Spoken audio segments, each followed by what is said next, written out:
The following podcast is proudly brought to you by Vite Ramen. Use the link in the description and use offer code BROKENSILICON to get 10% off tasty, healthy, and easy to make ramen. And also use the offer code BROKENSILICON to get 25% off Windows keys and die shrink to get 3% off everything else on the website at cdkeyoffer.com. Now on with the show.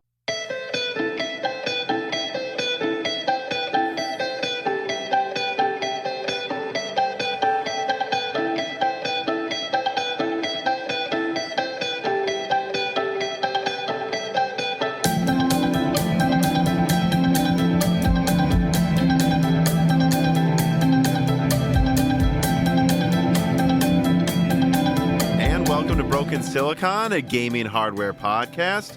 I am your host, Tom, and I don't have anything witty to say at the beginning of this episode, actually, I think. I'll let you introduce yourself. Dan. Very smooth, very natural. That was my intent. That's why I decided to go with the delay and stilted pronunciation of my name, because I just wanted it to sound... I wanted it to flow well. You know? Right, and it has to be deliberate because I did like an overly dramatic point at your face in the camera when I did that, because I knew the way I was leading into you was weird, and I'm like, I have to point at him so he knows that this, but you still just decided to have the awkward pause, so that's good. Yeah. You know, I've got to say, looking over the notes, as I was preparing them for this episode today, I put out two massive 40-minute videos in the past 2 weeks, and I would say that's good, because if it wasn't for the massive Intel leak especially, and then all of these Zen 4 bickering, I don't know how much we'd have to talk about today, to be honest. It does make me wonder if sometime in the not near future, but sometime in the future, there's just going to be like a 30-minute episode or something where it's like, sorry guys, there just wasn't news in the past 2 weeks. I mean, I guess there would have been as people will see when we get to it, a little bit of an update on Lovelace release dates and the RX 6700, which is kind of a funny out of left field card that seems to be coming out. But so I think we would have minimum 70 minutes. But yeah, I mean, we've always said this is why we do news episodes every 2 weeks. And then we have a guest episode in the middle so that there's always a full episode, which for me, a full podcast episode in this sort of a format is over an hour. Yeah. And it has to be over an hour of interesting subjects like Arrow Lake. It can't be, oh, guys, main story this week, DisplayPort 2.0 coming to RDNA 3. I don't think we need a 10-minute discussion about that. Story number 7. It's still hard to buy some laptops. Yeah, I don't think we need that. And you can see that some websites are grasping at straws, though, because this sent to me when I put out which we'll get to it 5 times in this, my Intel leak. Someone's like, why are you being negative? I don't know. Raichu on Twitter confirmed 15%, up to 15% higher single threading performance with Raptor Lake. I'm like, up to 15%. You mean what I said 3 months ago? Why is this getting covered? We know what Raptor Lake is going to be for about a year. In fact, I would even argue my last Raptor Lake update. Well, I guess my last, because now I have another one out. Wasn't even that. It was just more detailed version of what I think, known about Raptor Lake for a year. Yeah. But so I don't know. I guess let me then get to some of the opening reader mails. Sarcastro writes in and he says, Tom and Dan, now that the verdict is in for Depp versus Heard, can we get back to gaming and computer hardware talk already? Dan, stop being such a gossip. Yeah, I'm sorry I bring that up with every story. I don't know why I do that, but, I think it's interesting. Yeah, I will say it's obviously a joke question. It does highlight how little we veer off subject, honestly, outside of the normal intro warming up banter, because I've had some of the podcasts I'm listening to for absolutely no reason start talking about Johnny Depp and Amber Heard for about 30 minutes. Yeah, I don't think the podcast needs 30 minutes of Heard v. Depp talk, but, let us know in the comments. Yeah. I don't think we'll record a podcast on it either way, but you can let us know. I guess you can let us know, because maybe more comments will help the algorithm, but I'm just going to give you guys a spoiler alert. We are not doing a die shrink on that. I cannot find even a forced way to connect that to gaming hardware. Oh, it'd be funny if I did though. Like this is, and then I like put it out on the day that there was the verdict, like because there's so many different channels that find ways to clickbait the latest headlines into somehow being part of what their channel talks about. And you know what's rendered on PCs, Tom? Movies that we watch with star Amber Heard and Johnny Depp. Yes, I mean there you go. That's probably the closest connection we could find. Spamton Neil writes in and he says, I figured out how many slots the Ampere next coolers are going to be if history is to be believed, and hinting at the future. The 2080 Ti reference cooler was 2 slots. The 3090 reference cooler is 3 slots. The difference is 50% between those, or 3 and 2, or 33% if you are AMD. From leaks, the top Lovelace reference cooler is 4.5 slots. I would double down on 4 slots. I'm not 100% sure if it's 4.5. I know AIB coolers are that thick, though. But he goes, which is, again, 50% more than 3. So, yeah, I guess from the AIB perspective, maybe, but I don't know. But he's saying, assuming this is true and is a trend, do you guys think Ampere next or what, Blackwell, will have 6.75 slot air coolers? I mean, I guess it depends on if it's a parabolic or linear curve. So if it's linear, it's going to be 5. I mean, 4, right? But it's 5 if it's parabolic. From 4 if we get 4 with Lovelace. Yeah. So depending on how it goes, yeah, it's somewhere between 6 and 7, Tom. Just a brick. I just wonder what the limit will be, because it's funny how much we've joked about the 3090 being the size of a Series X, which in reality, I think it's about as tall as a Series X, and in one direction, X or Y direction, not Z. It's like kind of the same width, but then in the other direction, it's not quite as thick. I think if it goes to 4 slot, it might quite literally be as bigger than a Series X, though. At that point, I have to imagine that's it, right? We're not going to... I mean, joking aside, we're not going to 6 slots, right? I think 4 is the max you can make a card be, and I think 3 is pushing it. Honestly. Well, I think 5 is the max, because I think we will see 5 slot coolers, Dan. 4. Maybe that's splitting hairs. 4 in a standard design. Maybe there will be some, I don't know, 8 fans, 6 slot AIB design or something. But I think what's more likely, instead of 8 fan, is you just have 3 or 4 fans, and they're just like super long, like medieval, like vertical windmills. Do you know what I mean? Like that, like kind of like really tall version of a fan, like, yeah. Not like 1 slot of fan, but like 3 slot fans. I think that's a good way to describe it, because we've saw Asus experiment with that in Fermi cards, and they didn't sell well at all, because back then everyone lied to themselves they were going to end up getting an SLI system eventually. But now it's not even for that. It's because now we're using double the energy. Well, maybe it would be good if people went back to lying to themselves that they're going to make an SLI system, so we only get 2 and 3 slot cards. Yeah, maybe. All right, let us move on then to corrections and emissions. John W. writes in, and he says, Hi, Tom. From my understanding, when I went through college in my RF class, radiation is a general term for RF EM waves being emitted. When talking about harmful radiation, when the frequency or amplitude of power increases, it becomes more harmful to living cells. For example, a microwave emits approximately 2.4 gigahertz pulse at 800 to 1500 watts, depending on the model. An easy way to look at the higher the frequency, like 10 to the 18th power, hertz range, i.e. X-rays and above wavelength, is getting short enough or power is high enough that it is more likely the energy from the source is transferred to a cell, the more likely the bonds in the cell can be broken. Okay, so right, and so this is in reference to a part of the discussion I had with the Oculus engineer, kind of talking about what types of radiation can hurt you. But honestly, John, I'm gonna level with you here. I wish you would have added on a bit more about what your overall conclusion is on if strapping a full VR device that has self-contained processing power can hurt you or give you brain cancer.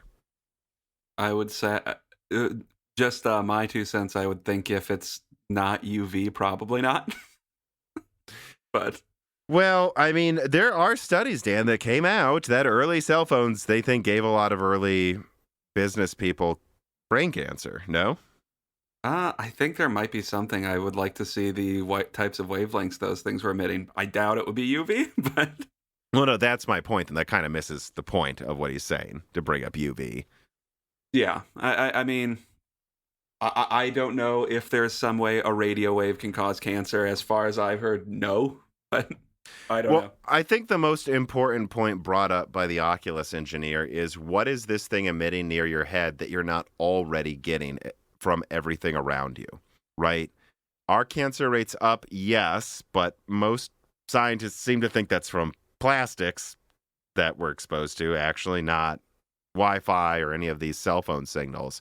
And why would putting a VR device on your head that emits a Wi-Fi signal be any worse than the hundreds of Wi-Fi devices going through your head constantly in every building and neighborhood you walk around in? Is it because Yeah. you're closer to it? If so, it's probably not the signal itself. It's probably some other radiation being emitted from the chip. Yeah. So, and that would correspond with the higher power, less efficient, higher radiation emitting chips that people got cancer from early cell phones. So, all right, enough of the corrections and omissions. Let us get to story number one, AMD AM5 motherboard pricing. And I have a little write-up here for this.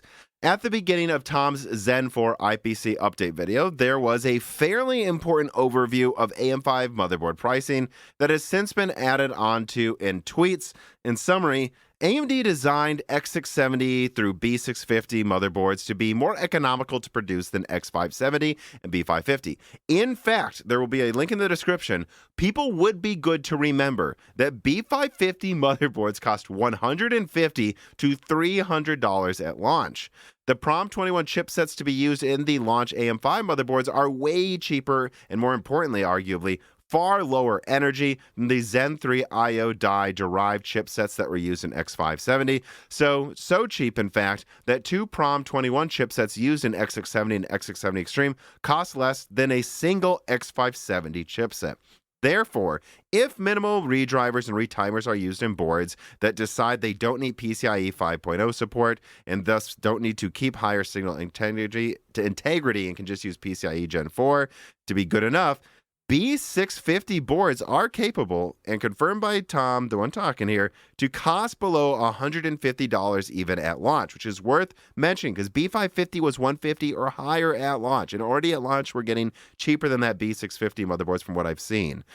B650 boards then should generally cost between $130 to $230, which again is less than the $300 top cost that we had with B550. And B650 Extreme will generally be a bit more pricey, to be fair, $250 to $330, although I know of some models that have up to 4 Gen 5 M.2s.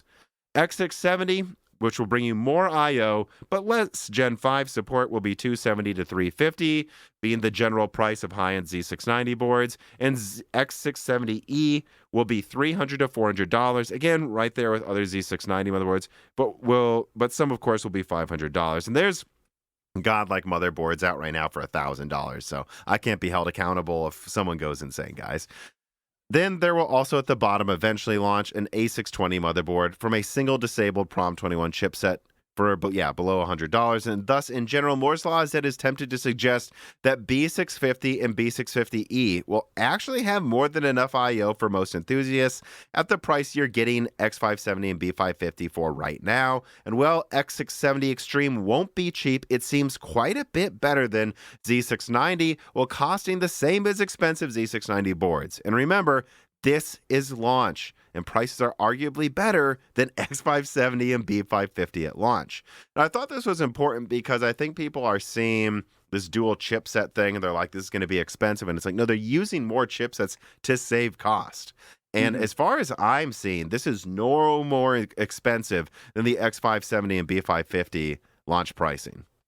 Yeah, and it's important to remember like how prices for things at least used to decrease, because I was surprised to see how how expensive all this stuff was at launch based on just when I bought my X570 motherboard at I think I bought it for $140. I mean, obviously I bought it later, but yeah, if they can manage to launch B650 for $130 or some boards for $130, I think that's going to be perfectly adequate for people that are not looking to spend $300 and just have a system that has one graphics card and one, maybe even two NVMe drives. Yeah, and let me open up this file as well because I actually have like sheets from motherboard manufacturers showing exact pricing, which I don't say per model because then obviously someone could know who sent this to me. But Hmm. I mean, yeah, I see motherboards that go down to $120. I don't think you should expect a ton of them to be there, and they do skimp. You know, they're pretty bare bones, but still, that's cheaper than the cheapest B550 at launch. And the most expensive B650E does go slightly above $300, but again, but not all of them do, and even some below 300 I'm seeing have 4 M.2 Gen 5.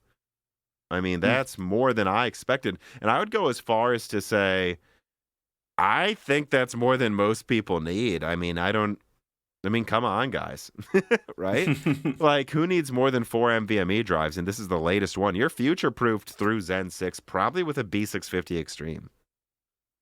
Yeah, I mean, if you could run that many on B650, that's honestly getting to a point where it's almost and B650E, I guess, would be the premium, kind of. But you're getting to premium levels of IO there. So, and if you're looking to just run one NVMe drive, which, correct me if I'm wrong, I'm assuming that's what most people do is run one NVMe drive at this point. I think people want to Maybe run two. one from the start and have room to put another one in later. Yeah, and I think some B650 will probably have room for that, which you should be fine. Or if you're really looking to save and just have one NVMe drive, you can probably do that with B650 at a lower price. So I don't know. I think this was an important thing to discuss because I think it highlights how competitive AMD can be from a pricing perspective if they want to be long term with Zen 4 anyways. And I think some people saw the segmentation and they were just like, oh, this is AMD getting ready to milk. And it's like, not necessarily. I mean, some motherboard makers will surely try to do that at launch. Just like, again, there were $300 B550 motherboards at launch. But long term, they've actually got a pricing advantage against Intel for their motherboards. And I think with like the B670E, obviously you'll probably see some motherboards milking at that range for like $450 or something stupid like that. But generally speaking, yeah, you'll probably be able to get a B650 motherboard for something that's somewhat affordable, or if you need to wait, A620 is going to come out at some point, and hopefully prices will be a little hopefully prices will decrease more this generation than they have been for the past. I mean, I guess it's the past one generation, really, where prices have been pretty stagnant at what they launched at, maybe two. They're a bit cheaper than launch now, I would say, but in some areas it hasn't gone that much lower. I'd say X570 has drifted down in price by like 30% over, for being honest, though, 3 years. Yeah, that's true.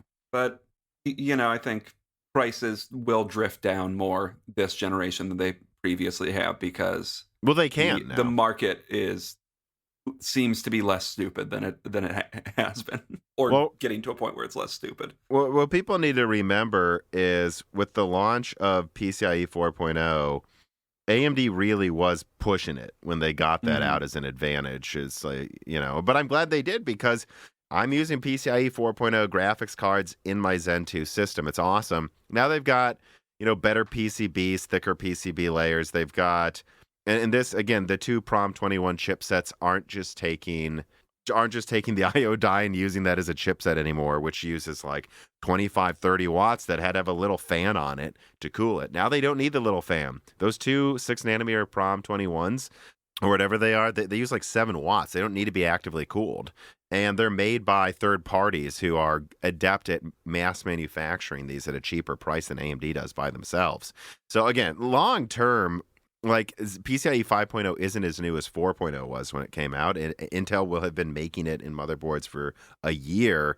I just, and the fact that you don't need to use it in the cheaper boards means basically they can make what was equivalent to a B550 board, but for even cheaper than they can even make B550 boards. Yeah, and I guess I don't know how verified this is. But Zen 4 is likely going to use somewhat more power than Zen 3, correct? So, I I don't know about that. I think Okay. I think in the top end SKUs, they're just preparing to have higher clocked, overclocked out of the gate Mhm. models.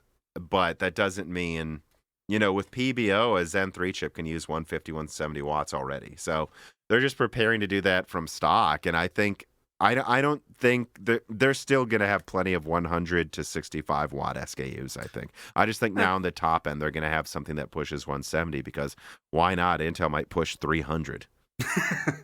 Yeah, all that was just to say, like, hopefully the Prom 21 chips using less wattage. If you get an SKU that uses more watts, hopefully that will mostly be offset, or Oh, you'll be using even less energy than previous generations. At least on the CPU. GPU will still be we'll have to see about that chugging a indeed. lot of energy, probably. But speaking of Zen 4 power usage, this is leading us to the next story. Brett Summers writes in, he says, Tom, how many bags of sand does AMD have? And I suggested they had a ton after Computex, and now we know officially they had so many bags of sand, they had to offload some of them before their hype got completely destroyed before Zen 4's launch. That lead Before they prematurely were getting an F rating on their new CPUs for no reason. Yeah, we'll talk about that. Let me read the story. Story number 2. AMD Zen 4 performance update. Haters missed the forest for the trees. Well, the hullabaloo around Zen 4's performance definitely did not die down since the last news episode of Broken Silicon. Since the, in quotes as Robert Hollick called it, consternation around the greater than 15% single threading performance claimed by AMD and the 46% win by a Zen 4 engineering sample against an i9-12900K, Robert Halleck has been doing a flurry of interviews unsagbagging their sandbagged announcement. And additionally, Moore's Law is dead and others have confirmed more deals and exhaustive videos and articles debunking the haters. In summary, first, Robert confirmed that the greater than 15% single threading performance increase statement was a bare minimum worst case scenario with 4 to 5 factors taken into consideration on lower clocked SKUs. It is worth mentioning how much of an effect this can have on the better scenarios. If you look, and there will be a link in the description, of the geomean of 19% IPC increase of Zen 3 over Zen 2, some apps only saw a 9% IPC increase. Robert also confirmed that the CPU used in the Computex presentation was running between 105 and 170 watts, not above 170 watts, like some commentators prematurely doubled down on in Twitter. And also, Robert confirmed that some apps see an above 40% multi-threading increase with Zen 4 over Zen 3, suggesting the Blender run was not heavily cherry-picked in AMD's favor, that there will be real scenarios where they're bringing an above 40% increase in multi-threading over Zen 3.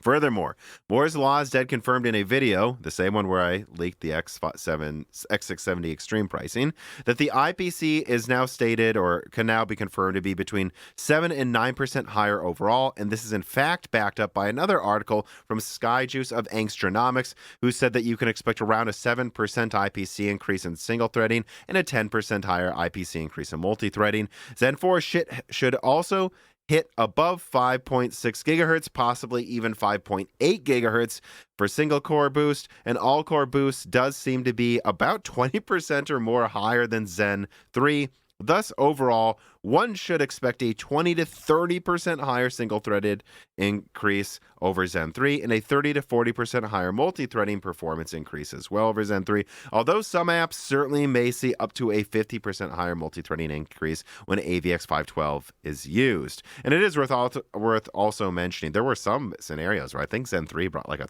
40% higher multi-threading increase over Zen 2, so we can't rule out different scenarios like that. But anyways, and this places Zen 4's performance honestly right about what Moore's Law is dead leaked a month ago, although it is indeed mostly from clocks, not IPC. That was a mistake, but one that the haters, if they dwell on, are missing the forest for the trees with, which I do think is worth pointing out. I think people saw a few things were different, called Zen 4 a dud, and missed that it seems to actually still be about the performance. At least I expected. I'm aware there were other leakers saying you should expect like 40% higher single threading. Again, I just recommend you don't follow the people who said those. And I think some of them are still doubling down on that for some reason. But I mean, I don't know. What did you think about all of this? Because honestly, it wasn't until a few days ago that people stopped arguing about this crap. I would argue. I think.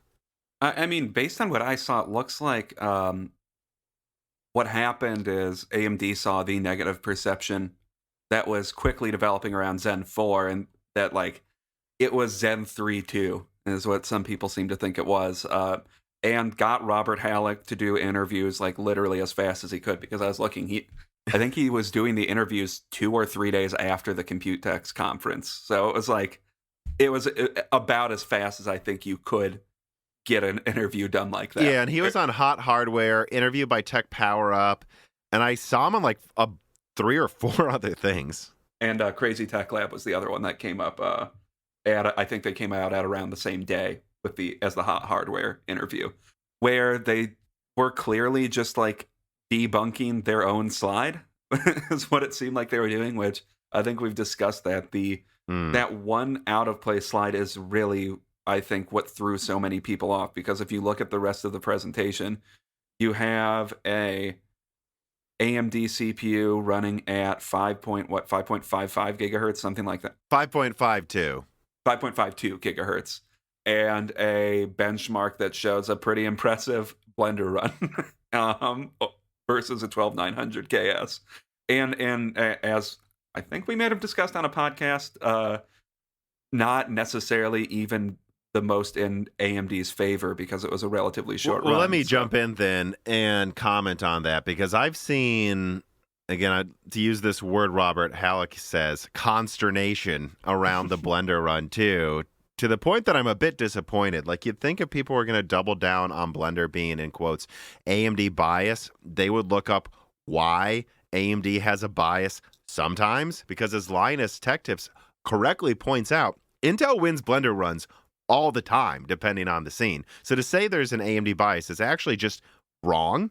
What it is as Blender's setting up a render, in the beginning, it's more single-threaded dependent. What has more single-threading performance right now? Alder Lake. It is clocked 10% faster than Zen 3, and it has, 10% higher single-threading. And so if you're doing a benchmark that is only like, but let's say it's below 2 minutes, right now that favors Intel, because it's mostly just using the first core or two, and AMD then makes up for that in longer runs. So the fact that AMD did a run that, if I'm wrong, Dan, is below 3 minutes, or it's like below, it depends on, I think, which I believe CPU. it was a 4-minute run about. Right, and usually AMD wins when it's over like 5 minutes or something. So the fact that AMD chose the average run of between them should tell you that their single threading is not really behind Alder Lake anymore. And they didn't win by 10%.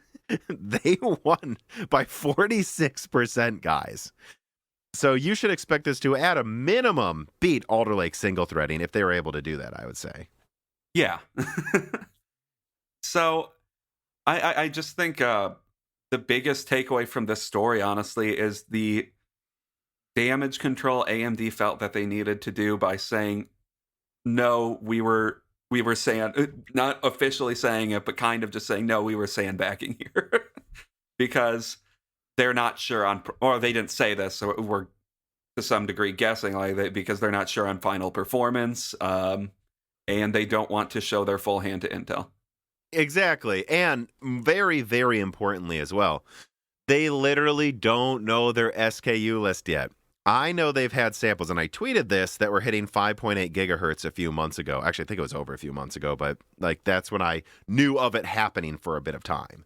And Skyjuice of Angstronomics says that he knows of samples hitting 5.85 gigahertz. So that's 2 people.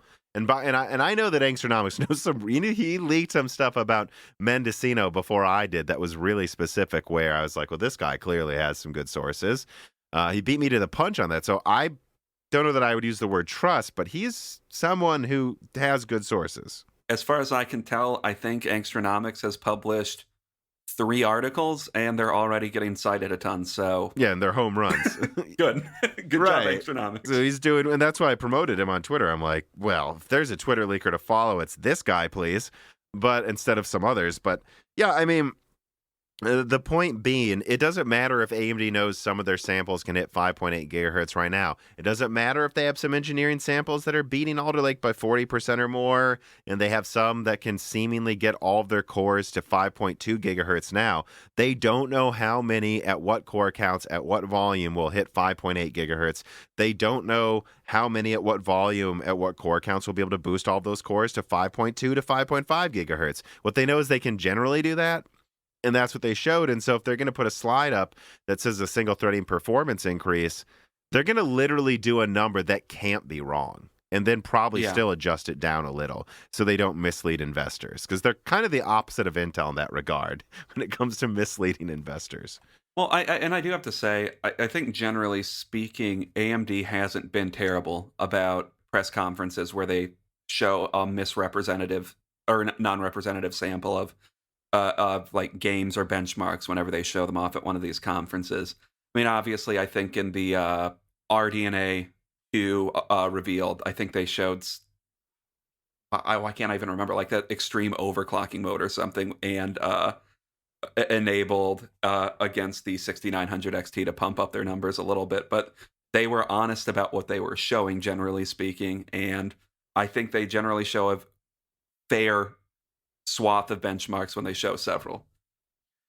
Yeah, I mean, I don't know where this has come from, where people go, AMD never sandbags. I'm like, what? I mean, I don't want to beat a dead horse. I think we've already kind of had that discussion, but I mean, again, guys, they literally almost literally always sandbag.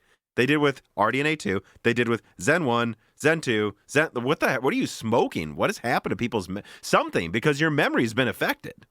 I think they are in a position where they almost have to sandbag in order to not have channels overemphasize or pump up like what to expect from what they're showing. And it's kind of odd, because you expect usually a company will pump up their numbers a little bit and say something like, oh, it's 40% better. And in reality, I don't know, it's 30% better. It's not really that big of a distinction anyways, but they're in a position where if they say we're 50% better, somehow that will be translated on Twitter, Reddit, YouTube, and a lot of places as. So AMD's probably going to be, 300% better this gen? There's no doubt about it. AMD has seen the fucking absurdity of the RDNA 3 triples performance claims, and they probably got scared. And they're like, we need to do something, because it's getting... we cannot have people disappointed when we over double performance, or even roughly double performance. Yeah, or in this case, which CPUs, I think gains are usually a little bit more modest than GPUs at 40%. Because they actually still care about efficiency and add other things, yeah. That's true. But the gains they're getting generally are like 20 to 40% better and a good generation, not double with GPUs. Mm-hmm. Well, and I mean, again, it depends what you look at. Zen 4 brings, if with AVX 512 in multi-threading, which it clearly has some increase for more efficient hyper-threading, we're looking at up to, I think, 50% actually in some scenarios, which is kind of crazy as keeping 16 cores, guys. No, that's very crazy, especially with, which I don't know, I think short-term, the not meager IPC gains this generation will bring are a little disappointing, because if you have like a lower binned, I don't know, 7800X or whatever is only clocks to 5.2 or 5.1 gigahertz or something, that's a bit disappointing. But long term, the fact that they appear to have broken the 5 gigahertz wall that they seem to have hit, I think long term that's better than a big IPC increase. Even though that means their lower end or mid-range CPUs will probably not be as impressive compared to their high-end SKUs. But what that means is when they're not pushing power consumption super hard and they're in the efficiency curve, which seems to be above 5 gigahertz still, that you're going to have Phoenix APUs that don't need to go to 16 cores like Alder Lake HX. It can still bring a massive gen-over-gen performance increase in the 45-watt form factor. Oh, yeah, that's true. And this, this is something I covered in that Zen video, which is this had to happen eventually. I think people see things like NetBurst and Bulldozer and these architectures that try to clock super high, and they go, what a mistake. But it's like, but like Nvidia's Pascal wasn't a mistake. They ramped up clock speeds while keeping efficiency. They just didn't screw it up, like AMD kind of did with Vega. Or RDNA 2, which some overclocked models are pushing close to 3 gigahertz. Right. Like sometimes guys going for clock speed works, and AMD can't be afraid to pull this lever, because if all they did is focus on IPC increases and maximizing the use of density to like just maybe they just even more cache and then they just stay at 5 gigahertz. It's like, yeah, but man, you're really kind of making Zen 5 weaker that could just focus on all of this stuff with an even better node. Even if it's just N4P, you're still getting more performance. Like, is this stop preventing you from going to a generation where you have higher IPC and it could be at 6 gigahertz and actually scale the IPC to 6? It is. You have to solve the clock speed issue at some point. You have to. Yeah. And clock speed's nice. There are some apps that, like I pointed out earlier in this episode, for Zen 3 with the IPC, or should I really say performance per core increase, was 9%, not counting clock speed. The fact that they're getting such higher boost clocks means the applications that really just want clock speed are going to get that over 15% increase. It's going to be more consistent. You guys should look it up. There are some scenarios where Alder Lake, and I'm told Raptor Lake over Alder Lake, isn't gaining very much IPC at all because the extra cache didn't really help. If they could hit 6 gigahertz, though, would have helped more. The higher clock speeds give you a more consistent performance increase. This summer, whether you're getting exercise outside or finding ways to stay active indoors like me, it's always nice to have something around that acts as a quick and tasty meal that's also healthy, full of protein, and reasonably priced. For me, that's Vite Ramen, who is a sponsor of this piece of content. Vite Ramen is an American company that pays its workers fair wages and crafts a protein and nutrient-dense meal that takes minutes to make without sacrificing taste. In fact, it's even quicker now with Ramen Go, a product that offers the same calories and taste as their traditional V3 packages you're probably used to now if you're a follower of this channel, while allowing you to even more quickly make your food or bring it to work for lunch. And they keep updating their recipes, like the new V3 edition of beef pho, so you keep having fun new flavors to try. Click the link in the description and use the offer code BROKENSILICON to save 10% off a variety of different special bundles just for Moore's Law fans that include things like spoons, chopsticks, and more if you so choose. This is a great deal for you, and it helps support this channel tremendously. Seriously, I eat it. It's tasty, it's healthy, it's fast. They keep making even better and better recipes that are quicker and quicker to make, and it's reasonably priced. Try Vite Ramen today. QH Freddy writes him, and he says, why is AMD suddenly revealing a lot of odds and ends over Twitter, interviews, and etc. about Zen 4? Do you think they had second thoughts about how much they sandbag? Well, we already answered that. Yes. Or is this an intentional way of generating hype? I think another yes. I mean, I think there's a misstep there because... Oh, yeah. I don't think they planned to do this from the beginning. Like, the Robert Halleck interview doesn't have, like, 1 million views. It has, like, all of them together probably have around 100,000 or something. Mm-hmm. Well, and he goes, have anything he said so far caught your eye? I would just, in particular, caught your eye. So is there anything that stood out the most to me? I mean, all of the statements we've already gone over really did. But, I mean, I think the two that stake out to me the most that we haven't really dwelled on is him saying 5.5 gigahertz was easy. I just can't rule out that they're not going to have some golden binned 7950 XT at launch that pushes 170 watts but does all-core 5.5 gigahertz. I've seen some people message me on Discord and go, yeah, but there's no way of that. And I'm like, well, I'm not confirming that's going to happen, but I don't know. I don't think it's unfeasible. Yeah, and it's like, I mean, I don't know. I think we can at a minimum expect more than 5.5 gigahertz. I'm not going to bet on anything higher than that right now, but it sure as hell seems like that might be the case. Mm-hmm. Yeah, and again, guys, look, I'm not saying this is going to happen because I'm actually not convinced it will. But I have to say, even if it was just one model that they push, even if it's above 170 watts, let's say it's 200 watts, and it's like limited volume, the 7950 XT limited edition, and it's like 5.5 gigahertz all core, 6 gigahertz single core. I think they should do it to just hit 6 gigahertz before Intel, because that would. I mean, they've done stuff like that before with Pile Driver, haven't they? Yeah, I guess they technically hit 5 gigahertz before Intel. Right? Yeah, that hit 5 gigahertz, right? Yeah, but then after that, everything was just Intel fanboys going. But there are memes about it, Intel fanboy. But can it hit 5 gigahertz about Zen? I think they should hit 6 gigahertz just to end that question. Even if it doesn't help, I don't just do it. Yeah, I mean, launching a Halo product that they sell, I don't know, almost none of, or 10,000 of, or something stupid, generates buzz at least.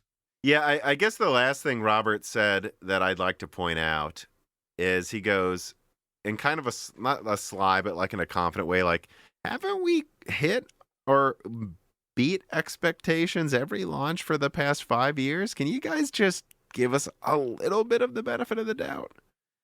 And the guest laughed.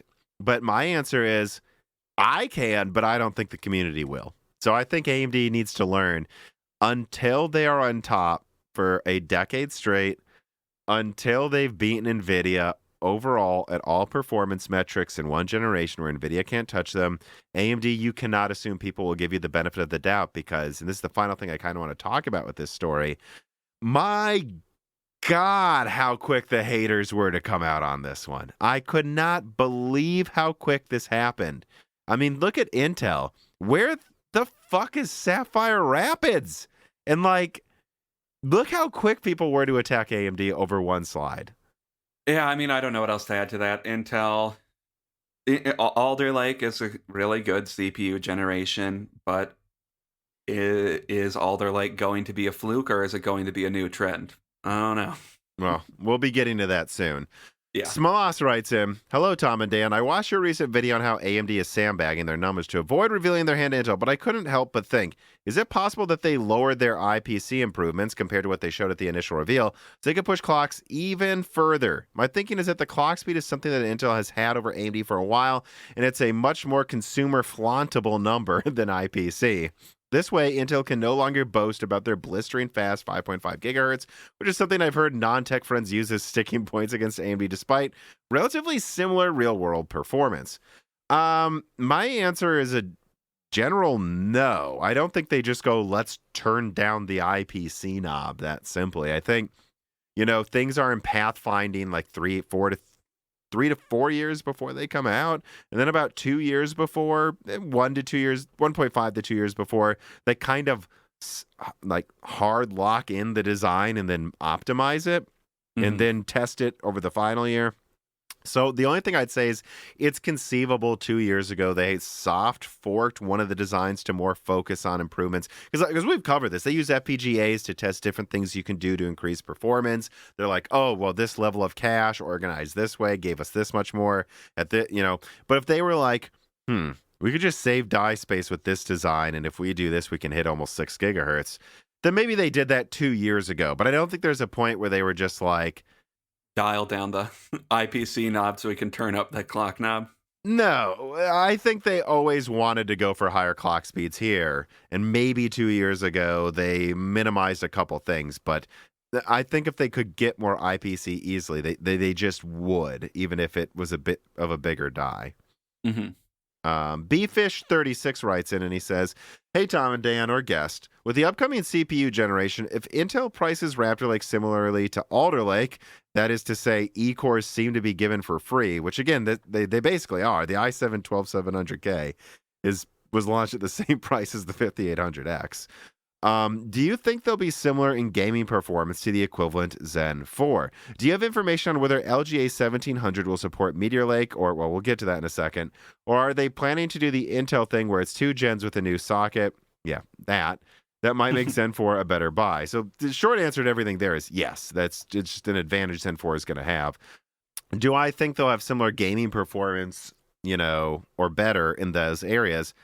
Yeah, I do. I think that Intel's going to probably have an advantage in the sub 400 category if they want to, in terms of pricing performance, which actually, let me just jump into it then. That brings us to story number 3. Raptor Lake details and release date updated by Moore's Law is dead. Last week, Tom followed up on his massive Zen 4 through Zen 6 AMD focus leak with a corresponding Intel version. And Raptor Lake is, of course, a major part of it. In summary, Raptor Lake's plus 8 to 15% single threading, plus 30 to 40% multi-threading estimates from months ago, leaked by Moore's Law's Depp, don't really change. Think of Raptor Cove as similar to Willow Cove over Sunny Cove and Ice Lake, Ice Lake to Tiger Lake. Higher clocks, but not a giant IPC increase. Raptor is more efficient than Alder Lake, but it will also use more energy in the top end. And that's because it uses the same node as Alder Lake. AMD has a pretty big efficiency advantage here in the SKUs they want to. Additionally, Raptor Lake does indeed use the rumored LGA 1800 socket. It enables 100 dormant pins in the existing Alder Lake socket, which, guys, look it up. There's 100 dormant pins in it right now. They're just planning for Raptor Lake. This is not for Meteor Lake, for Raptor Lake. And Z790 is launching at the end of this year. H770 and B760 are also coming later in Q1, which, on that note, let's start talking about the release dates. It does not seem like Raptor Lake is launching in Q3 really at all, even though it definitely was planning to. And in fact, a September launch is the only thing that's possible for paper launching. Raptor Lake enthusiasts, that is to say the K SKUs for desktop, seem to be slipping to Q4. And in fact, some sources don't even really expect volume until December. Most of Raptor Lake is actually expected mid to late Q1 of 2023, giving AMD's Dragon Range and Phoenix Mobility SoCs a chance to bury Intel in mobile, at least on paper. Who knows about market share? Well, yeah, that's all a matter of OEMs adopting their stuff, but... So yeah, using the word again, consternation. There was some consternation with me and you and some of the contributors behind the scenes when what was going to be an AMD APU update video with a blurb about Intel release dates turned into a story mostly about Intel release dates because this is disappointing again that more Intel products are slipping. Yeah, there's not really a positive way to cover that. It's like if this were coming out like before Zen 4, I think this would take a lot of the wind out of the sails of Zen 4. But if it's coming out probably after it, if it doesn't really launch until late Q1 next year, I don't know. It might be another, I guess, Alder Lake type situation where it kind of takes the performance crown, except Alder Lake was a comeback from a downward trend of Intel for 5 years. And this is kind of almost a back pacing against Alder Lake if they can just barely be better or match Zen 4. Actually, probably not match Zen 4. This sounds like it will probably be a bit weaker, but well, it's interesting because I hear all different. How do I put this? Internally at AMD, they're confident they have multi-threading. Now, could AMD be wrong? Absolutely. Maybe their projections are off. After all, we have tons of examples of this in the past. Nvidia thought they had RDNA 2 by 20 to 30%. Wrong. And I don't think they're going to make that mistake again. Hence 600-watt Lovelace. So but could AMD be underestimating Raptor Lake? It's certainly possible. It's on the same node. AMD's own projections often come from just looking at what's possible on their node and going, well, this is the most theoretically they can get, but maybe they're underestimating how good, if you want to call it, this Gracemont Plus will be at increasing multi-threading from the little core increase.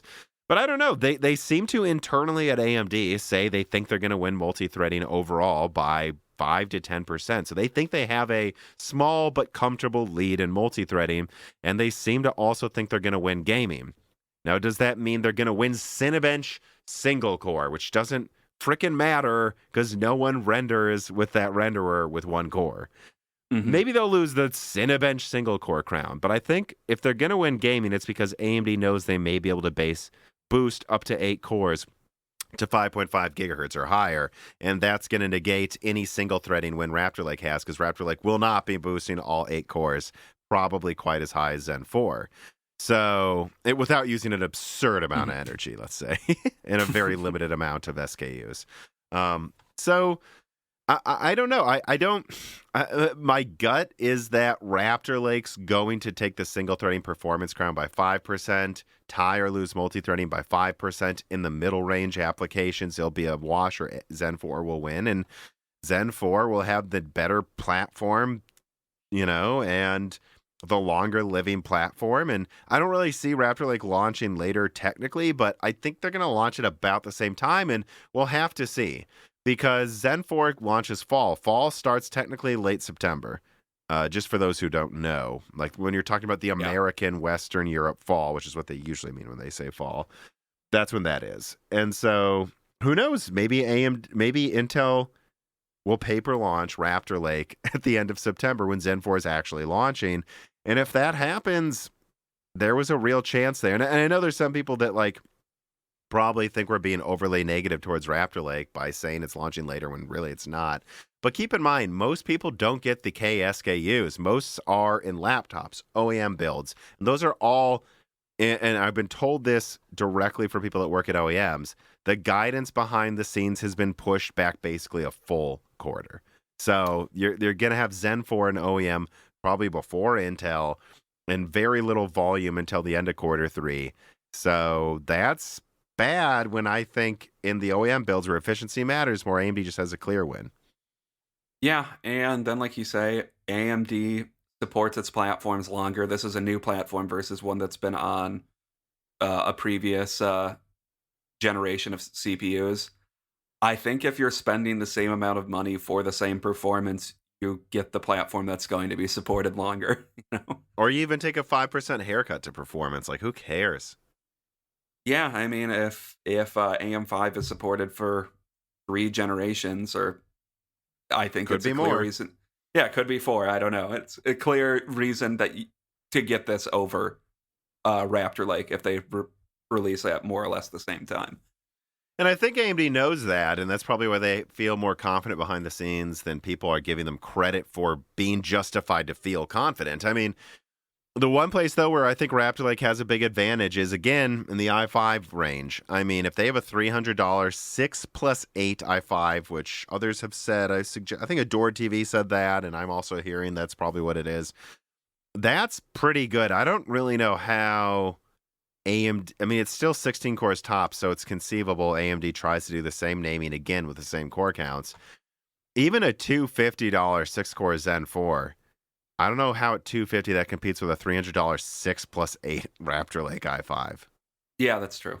Not to mention, I believe the non-K i5s will be 6+4, and those will be below $200.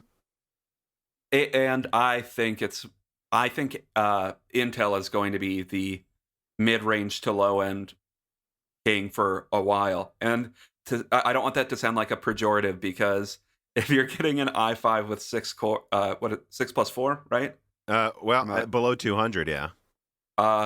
That's probably going to give you really almost as good performance, frankly, as the higher-end models in most games. So I think a lot of people will be fine spending $180 on that i5 or something. And, Z690 will have been out for a while. I know they're launching the new chipsets, but there are Z690 boards below $200 now that support DDR4. So there's a very good chance we're going to be like, oh, you doing a budget gaming build? Dude, get a 6+4 Raptor Lake i5. Now, that'll be in quarter 1, though. So we'll see if AMD can get low-end SKUs out before Intel. That is worth pointing out.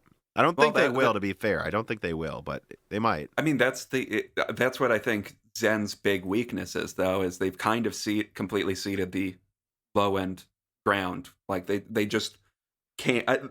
They're almost in a position with their current design philosophy where they almost can't release low-end SKUs unless they release monolithic dies to desktop, which they've done before. So they can do that, but...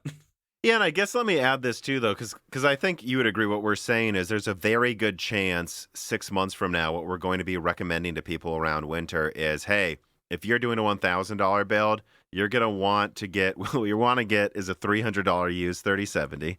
And then you're also going to want to, once those flood the market and eBay, and then after that, you're going to want to get a $180 i5, what would it be, like 13400F or whatever it is.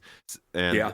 And then you're going to want to get a Z690 or whatever equivalent Raptor like motherboard for under $200 and just maybe still use the DDR4 you have from 5 or 6 years ago. And then you're good to go, man. And then if you get a high-end build, you get well, look, guys, there's no beating the, whatever, insane IO you get with X670E. It's like HEDT grade with tons of cores above 5 gigahertz. Get that from AMD. The wild card, which I did touch on in my Intel video a little bit, is Fishhawk Falls, that I have more people telling me they're starting to get briefed on that it's launching soon. And that would be 24 Golden Cove cores.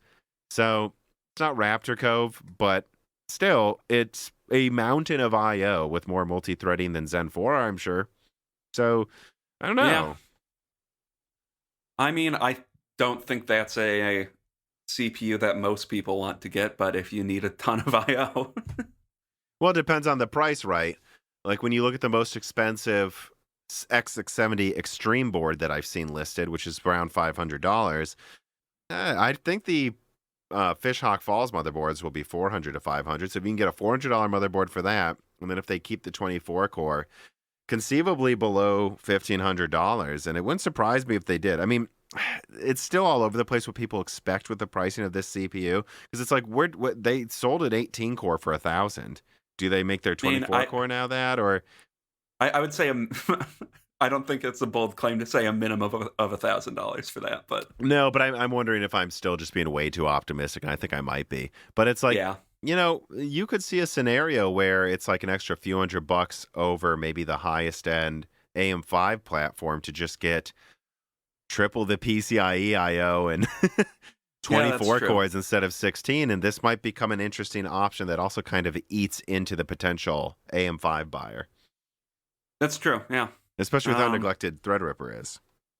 Yeah, that would definitely take some of the 7950X buyers away, I think. Mm-hmm. I just want to be clear. We're not saying it's going to lose. We're not saying it's bad, but we are saying I'm at least saying, I'll speak for myself, I don't see it as this easy slam dunk anymore. And the people saying Zen 4 is a dud and Raptor Lake's going to crush it, if it doesn't launch before it, and it doesn't look like the performance advantage in any metric is going to be more than 10%, and it's going to use more energy, I don't see that as a home run. It's not a clean sweep, guys. They're going to be competitive. Whichever is able to get good press about a release first is, I think, is going to have the advantage, at least early on in the generation. If that will stay there the entire time, I don't know, but if they can manage to get some high-end models of Raptor Lake out before Zen 4, I think that will at least deflate Zen 4 a little bit. And again, don't forget this, everybody. Like, AMD's mind share is still pretty insane. Talking to some of my contacts that have storage fronts, they're like, we're not even ordering Intel CPUs anymore. We can't sell them compared to AMD. So we don't care. Like, the 5800X3D, a CPU that I don't recommend as much as other people, although I do recommend it to basically anyone who already has the motherboard and wants an upgrade, an AM4 motherboard. I mean, it's so outselling Alder Lake, I think it's a little absurd, but AMD has the enthusiast mindshare now, so don't underestimate how important that will still be. Yeah. Even if the Intel fanboys definitely yell loud enough to make it seem like it's not the case, the enthusiast market likes AMD right now. And if it's a tie, it's kind of like if AMD ties Intel 10 years ago. Who cares? Intel's going to sell more. Let me see here. Bfish36 writes in again. He says, hey, Tom and Dan, the information about Mendocino, and yes, I agree, as a product, it's boring from what you said in your video, got me thinking. In your recent episode with Tim from Hardware Unboxed, I recall you talking about laptop segmentation and how AMD uses a sort of one-size-fits-all approach. It looks like in 2023, they've actually segmented their laptop products in a way that makes a ton of sense, where they have something for gaming laptops with a discrete GPU, premium thin and lights, and a cheaper mass market chip for budget shoppers. The only issue I see with this strategy is supply and OEM adoption. Why have we seen such limited Rembrandt products in the market? And do you see AMD being able to get enough volume to compete with Intel, even if they have superior products? Yes, I think they're still going to have a ton of problem making enough of these. Yeah. But besides that, yeah, I will say that. Like, they have been... actually, I do want to talk about this because this was something I kind of really went in depth about in the Moore's Law's Dead Discord after my big Intel leak that we're kind of centering half of this episode on came out, which is to say AMD's been really lazy with a lot of their products, guys, and I don't think anyone gets that. Like, they've been farting out the laziest APU lineup. Like, what have they even done? Like, they did one APU a year practically? Come on. Yeah. I guess I think it's changing now. There seems to be a lack of effort of getting them into OEM laptops in a lot of ways, where now I think... Or lack of success at the very least. Yeah, that's true. And I don't know why. They have really good CPUs, but there does seem to be a sense of laziness about it. I don't know. You know, because if you don't count the consoles, it's like, look at all the different IP they have access to, all the different nodes, all the different ways they can combine their various GPU, accelerator, CPU architectures. And like the best they could come up with was like Renoir and then Cezanne, same Vega GPU, 8 Zen 3 cores. And then they just come up with Renoir. And then, not Renoir, Rembrandt, Van Gogh was almost not even used. Like, we're starting to see that change. Mendocino, although I'm hearing it might not even practically be pairable with discrete GPUs, which is really depressing because I'm like, man, pair that budget 100 millimeter squared chip that uses 10 watts with like a 25 watt MX570, and you've got a $500 entry level gaming laptop that's pretty sick, but it doesn't seem like it seems like it really is just for like $500 thin lights by itself. But still, that's different than just disabling 8-core Cezanne down to 4 cores, even though you never need to. And then they have Phoenix, which doesn't need a discrete GPU. Is it as strong as a 3060? No, but it's going to be about as strong as 3050 maybe, and so what does that mean? Or 3050 like TI laptop. And if that's where they can get to by itself, well, that is its own thing. And then Dragon Range is coming, and I confirmed that only has 2 compute units, but that can go up to 16 cores with a discrete GPU. Well, now they have 3 options, And I think people need to think about what could be possible if they were putting more effort into all of their other things they were doing.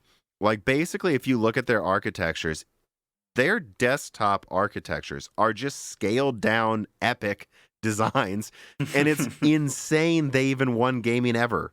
Like, think about it. That's a scaled down epic chip with extra latency. Even Intel was using that mesh architecture in server and ring bus in consumer for higher gaming performance. Not AMD. They were using the same latency ridden server architecture for gaming chips and beating Intel. And then the second they can do anything even remotely special, they throw Vcache on there, just like that. Alder Lake doesn't matter for gaming that much anymore.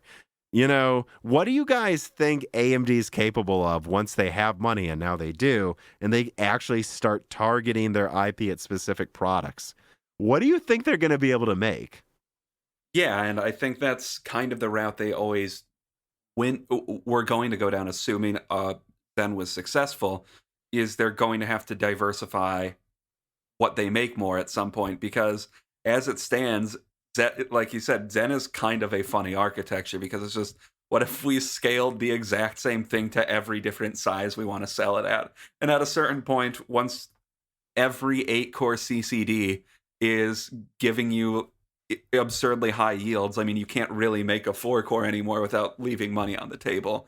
And if they have enough money, they can make products that aren't just that IO die and that 8-core CCD. Exactly. And so, in fact, this is making me revise my advice. If they know Raptor Lake isn't going to go 5.8 gigahertz, and I think it's unlikely it does, but who knows, maybe Intel tries. I think it's unlikely. It's almost 100% Intel isn't going to hit 6 gigahertz. It'll be funny. You can put it in corrections if I'm wrong about that. So actually, you have to think, what happens if AMD designs a Zen 4 product just for gaming next year? What if they make a monolithic 6 gigahertz one with Vcache on it, and they just drop that? If they know they can do that, even if it's not monolithic, which it probably won't be, I would just not even hit 6 gigahertz yet. I would wait until next year, do golden samples that can hit lower voltages at high clock speeds, put Vcache on it, boom, there's another 20% single threading increase. The gaming debate's over. Like, I think people need to understand that AMD has a lot of levers they can pull. if they have the money to design multiple products, and now they do. Yeah. All right. Forbidden Juice writes in, would you wager a TSMC 16 nanometer wafer, so that's like $5,000-$6,000 there, that Intel gets their E-cores to be more useful for gaming, or at least not detrimental with Raptor Lake? I would actually say yes with a caveat. The caveat is I don't know when that's going to happen. I don't know if at launch the E-cores will help gaming. But right now, I see the E-cores the same way I saw hyper-threading with like Sandy Ridge through Haswell with Intel. In some games, it hurt performance by 5%. In some games, it helped performance by 5%. Generally speaking, you'd leave hyper-threading on because it was worth not having a hassle to leave on. But over time, you were pretty happy you had hyper-threading, because of the performance you got. I just don't know when that happens. Yeah, I mean, I wouldn't bet on a TSMC wafer that Raptor Lake will. Not at launch.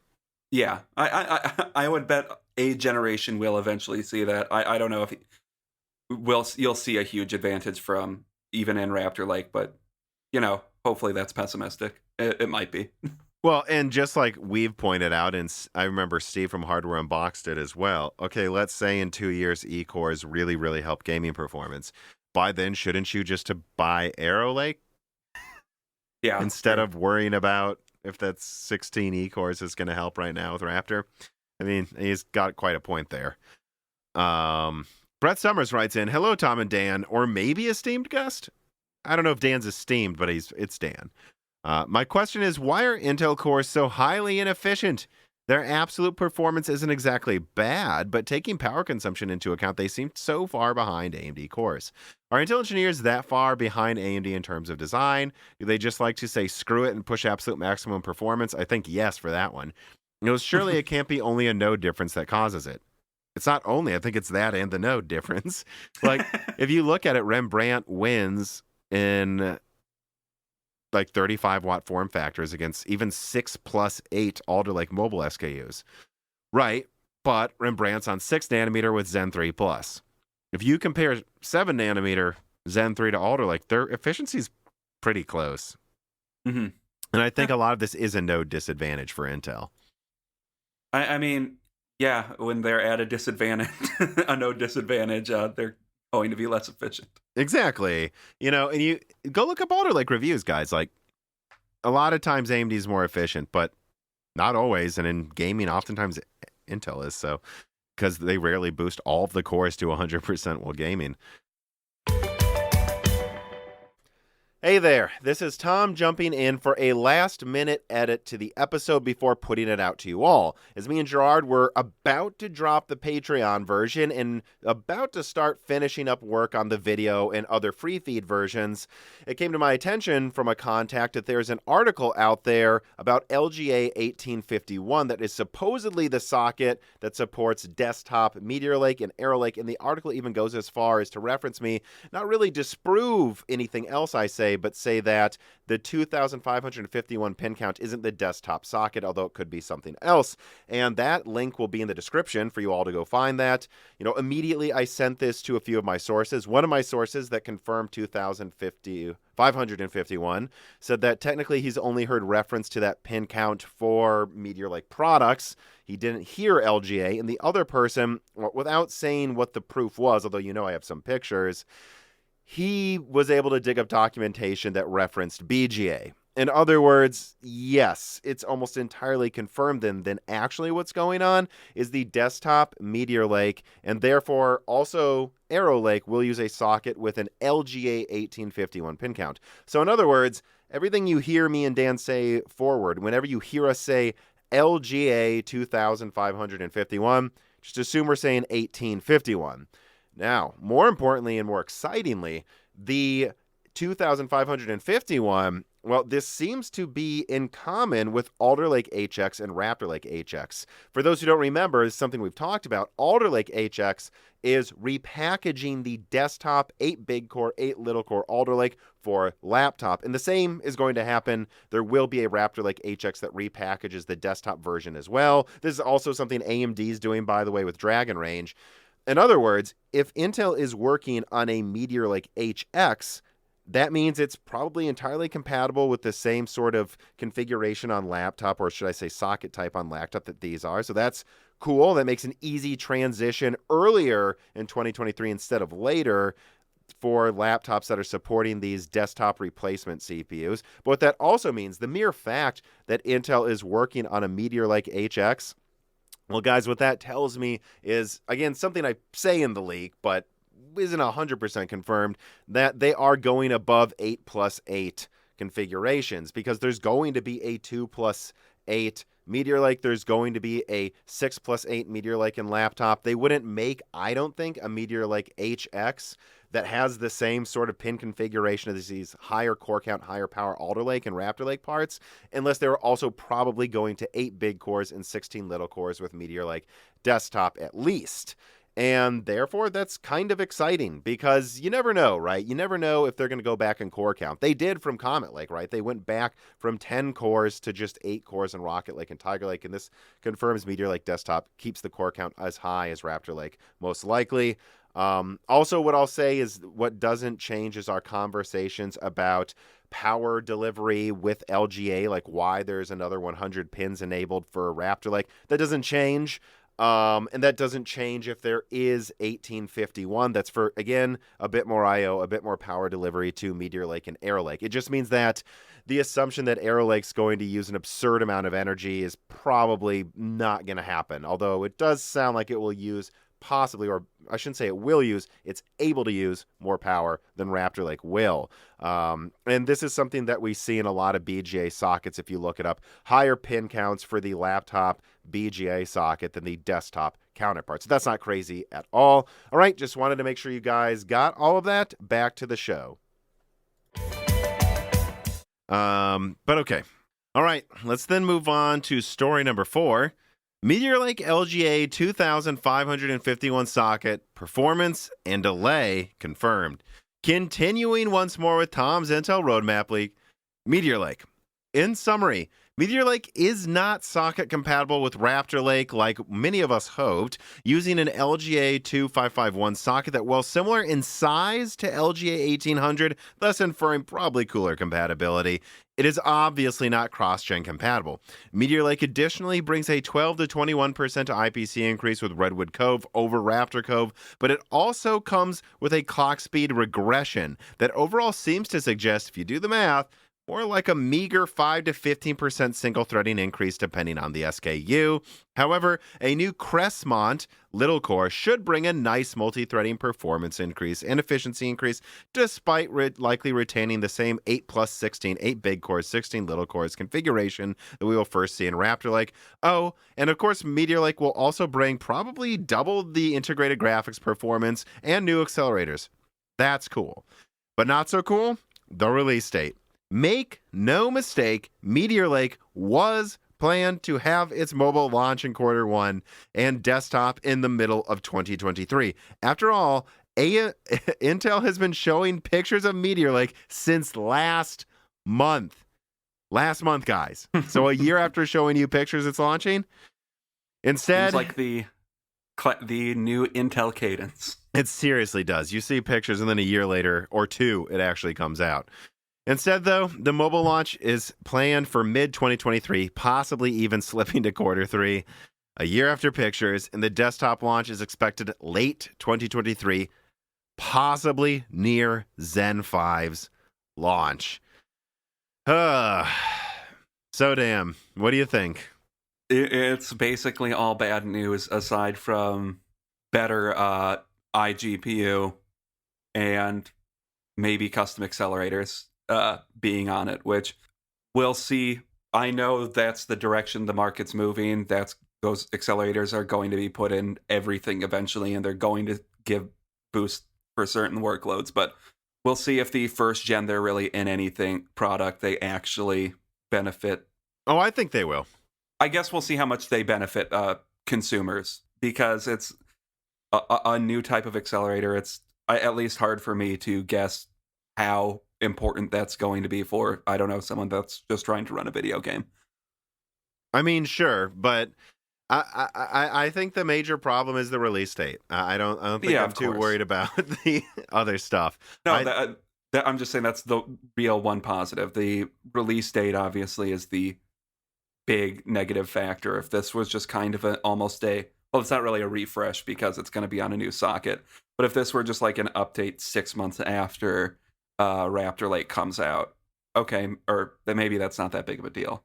Right, because it would be like, ooh, new features, and we're getting, we'll see what happens with the clock speed. It's a regression. I haven't confirmed exactly how much it will be, but I think what you can say is this isn't going to be some like 50% increase in performance over Raptor Lake. It's probably going to be like a Raptor Lake-ish increase if we're lucky, meaning like, 8 to 15% higher single threading if everything works out, along with a new little core, so 30% higher multi-threading. And again, like you're saying, if this was coming, maybe I think the assumption I had was they were planning on like 9 months later. It'd be like, okay, so this is launching in between Raptor Lake and Arrow Lake, in between Zen 4 and Zen 5. Raptor Lake ties Zen 4. This makes it a clean sweep and it's more efficient. That'd be awesome. But instead, what it seems like we're getting is a Zen 4 killer when Zen 5 comes out. Which I doubt. That means it's a Zen 5 killer, unless Zen 5 is really disappointing. Right, and again, the things I'm hearing about Zen 5 is this is the big new Zen 2 increase in everything. Mm-hmm. This is if you think about it really, Zen 1 through Zen 4, and I think I did a video on this like 2 years ago, was like the initial arc.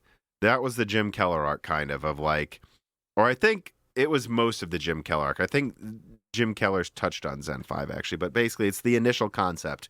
CCXs with Zen 1, chiplets with Zen 2, fixing latency with Zen 3, upping clock speeds with Zen 4. You can see the cadence here of like, and we did it. Yeah. And then Zen 5, I believe, from what I heard, Jim Keller kind of touched on next, go in these directions and like got the teams ready to start working on that, but didn't have as much of a hand in it. So Zen 5 is the start of the next arc. Zen 5, 6, 7 probably before they move past Zen. And I don't know. Meteor Lake just seems like the completion of an arc, but it's the completion of an arc that should have completed when Zen 4 ended its arc. I don't know. Yes. Yeah, and yeah, if Meteor Lake, if Arrow Lake were coming out at the same time as as Zen 5, Intel would be heading on a great cadence, but it seems like everything is delayed by Intel at this point, or everything Intel CPU seems to be delayed by at least a quarter, right? Or more. I mean, a year. Like I had A780 Alchemist specs in 2020. Yeah, so it might be. I leaked Redwood Cove in 2020 as well, by the way. Yeah, I don't know. It seems maybe like everything they're launching is maturing a quarter later than they expected. So when you're talking a quarter delay, 3 generations in a row, well, now you're a year behind. Yeah.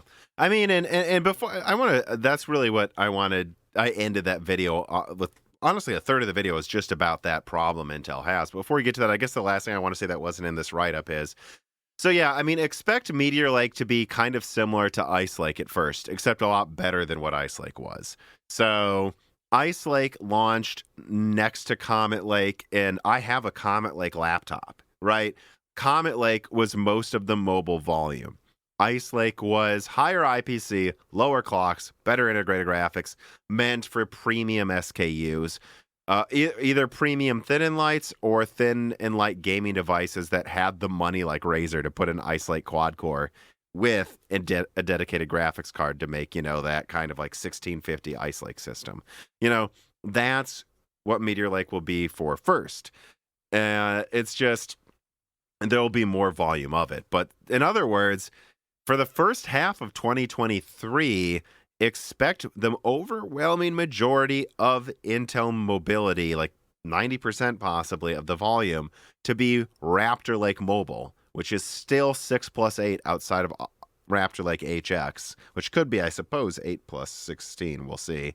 But that will use like 100 watts, so completely different realm. And that's going to get blown away by Dragon Range. And Raptor Lake 6+8, that's going to get blown away by Phoenix. It's just absolutely blown away, I think. And so Meteor Lake would have been really nice to have out to combat Phoenix.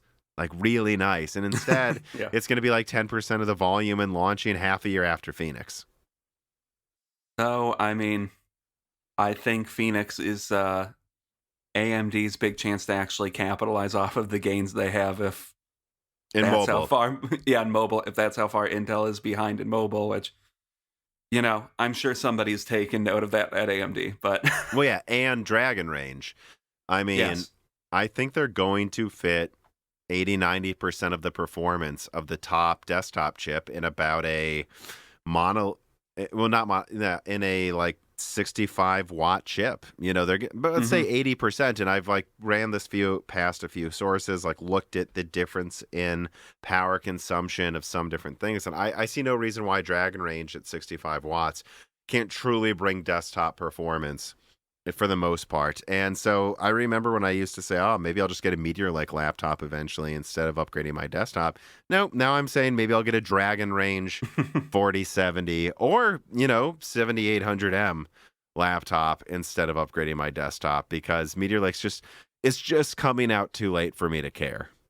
Yeah, and maybe I'll eat my words. It's all about the price, right? But if even if it comes out 6 months later, if there's a really good, well-priced laptop with a Meteor Lake, yeah, that'll still be worth getting. It's kind of like Comet Lake was. I have a Comet Lake laptop. Comet Lake was generally seen as a disappointing lineup, but I don't know. It's not like there are 0 good products that have Comet Lake in it. Right, but I won't be hunting for Meteor Lake when it comes out because I guys, look, I'm much more interested unless my 2060 Comet Lake laptop breaks, in waiting for a Zen 5 laptop, then I'm concerned, and even Arrow Lake laptop, then I'm concerned about this, because I know those are going to be the big ones. I just feel like Meteor Lake would have just really hit at the perfect time, early 2023, right when people kind of wanted next gen before next gen was ready. But if it's launching right before the others, then I just know the uplifts are going to be so big from the gens after that. I'll just wait longer. Yeah. Andy 1299 writes in, and he says, there are some rumors going around that Sapphire Rapids is delayed an additional 12 weeks, i.e. to quarter 1 2023 versus quarter 4 2022, due to a hardware security bug. Any news on your end, and could it affect Raptor Lake, some of the P cores? Well, let's not even talk about affecting the Raptor Lake P cores, because Sapphire Rapids does not. Alder Lake works, and Sapphire Rapids is also Golden Cove like Alder Lake, so it's clearly some other thing that's in. I know Sapphire Rapids has its own security chips in it, like IP in it, and there's its own reasons it can have issues. But when it comes to Raptor Lake, I just think that's a separate scenario. Keep in mind, guys, even though OEMs are being briefed that Raptor Lake is launching to enthusiast quarter 4, half of my sources think it's going to slip to next year. So, and they have told OEMs one thing before, and then, as I've already told you guys, said, never mind. So we'll see what happens to Raptor Lake, but I don't think it's because Sapphire Rapids. But as for what I did actually reach out to, and let me actually check right now since we're talking about it, if any other sources responded to me in the meantime. I don't think so. No. Yeah, but I did have one source respond to me today when I saw this reader mail. And I do know that there were power issues with the memory controller in Sapphire Rapids. Now, is that the delay that caused this one? From the source I talked to, sounds like probably not, but that is one of the reasons it was delayed, and that was an unanticipated problem. But I can back up from talking to some sources directly today that there are bugs in the hardware that have popped up in the past 6 months, maybe multiple, that are causing these delays. I mean, that's not good. No, and it's just, there's no way around it. Sapphire Rapids was intended as a Milan, or at the latest Milan X competitor. 56 or now I've learned, 60 core Sapphire Rapids should have done battle with 64 Zen 3 V-Cache cores. And I think it would have been a decent matchup, actually. Certainly closer in performance than anything we've seen out of Intel server chips for the past 5 years against AMD. But instead, there's no way around it. Sapphire Rapids is a Genoa competitor, and it's going to suck. Yeah. I'm sorry. Especially if it comes out next year. Like, what? So right before Genoa comes out, I guess, is when Sapphire Rapids comes out? And will there be scenarios where it has some advantage? Probably. But overall, I mean, I'm told Genoa with its 10% higher multi-threading IPC, which, guys, all multi-threading in server, so it's 10%. And then with its, I hear, like 10% higher all-core boost clocks and 50% more cores. Sapphire Rapids, from leaked benchmarks, we already know is having trouble beating Milan X. So now take Milan X, add 50% more cores, add 10% higher IPC, add 10% higher clock speeds. Mhm. It's going to be a bloodbath. Yeah. And that leads us to the next story then. Today's video is brought to you by CDKeyOffer.com. Now that I've got my compact Alder Lake benchmarking system done, I'm free to test a lot of graphics cards in both Windows 10 and Windows 11, and I always get those keys from CDKeyOffer.com. That's because it's a reliable, long-term sponsor of Moore's Law is Dead that gets you reasonable prices on legitimate keys for these types of products. But it's really not all that they offer. They also can give you keys for Microsoft Office, keys for PlayStation codes, and even some of the latest PC releases like Elden Ring, and they even carry gaming peripherals in chairs now. Whatever you need, CDK Offer probably has you covered, and they're always running sales, but make sure you use the best code possible, and that's the ones provided for the Moore's Law is Dead fans. Moore's Law is Dead fans get the biggest discount, and if you go to the link on screen or in the description, you can use code BROKENSILICON to get 25% off Microsoft products and DieShrink to get 3% off everything else on the website. Using these codes really does help Moore's Law is Dead, and it helps you pay reasonable prices for games that you want and keys that, frankly, you just have to use half of the time. So, again, use the link in the description, use Broken Silicon, use DieShrink depending on the products you're getting, and pay reasonable prices for keys today at CDKeyOffer.com. Story number 5. Intel's long-term future with Emerald Rapids, Granite Rapids, and Arrow Lake called into question. All right, then, moving on with one of the final stories from this leak. That was 40 minutes long from me last week. Arrow Lake and Intel's future. Look, Arrow Lake looks cool. It has 8 big cores and 32 little cores, based on what I'm told right now. Its big cores use Lion Cove, its little cores are probably Skymont, and the Lion Cove specifically was mentioned as being part of the Intel Royal Core project under Jim Keller. I expect massive performance increases out of Lion Cove. Expect it to also work on LGA 2551. So we're talking about a super compatible 40-core processor with high IPC in the big cores. But it seems to be launching near the end of 2024, which is way after Zen 5 launches, guys, and potentially close to Zen 6, although I'm not confirming that's when Zen 6 will come out yet. That leads us to question, why can't Intel launch anything on time anymore? Meteor Lake was meant to be early 2023, not late 2023, and some other leakers are saying it could slip to 2024, by the way, damn. Arrow Lake was expected 2023, not 2024. Sapphire Rapids isn't out yet, and in fact, I am being told right now that Emerald Rapids, which is just 64 Raptor Cove cores, is expected in the second half of 2023, probably close to Zen 5. That would mean 64 Raptor Cove cores, which were meant to compete with Zen 4, fighting 256 Zen 5 cores. This calls into question Intel's ability to compete long-term again. Years ago, I said if they can't get their act together with Alder Lake, that Intel could be seeing a serious reduction in the size of its company over time, like IBM. And this makes me call it into question again. Was Alder Lake a return to form, or was it just a dead cat bounce? And I think we do need to really question that, because it's important to note that, like, once again, Alder Lake came out at, I could almost say came out at a convenient time, where it came out at a point where I don't think you can say that, I think you can definitively say Alder Lake is better than Zen 3. I mean, obviously there are tasks where Zen 3 still beats Alder Lake, but I think generally speaking, if you're building a completely new system, Alder Lake is probably the better one to go with. But it came out, what, 16 months or so after Zen 3 launched? And make no mistake, Zen 4 was intended to launch at the end of 2021. Yeah, that's what I'm getting at. Imagine if Zen 4 instead came out in late 2021, or hell, even a month after Alder Lake instead of when it's probably going to come out now, which is what, next year? late this year, early next year. Okay, so if that would have been the case, would anybody be talking about Alder Lake at all right now? No, no one would give a shit.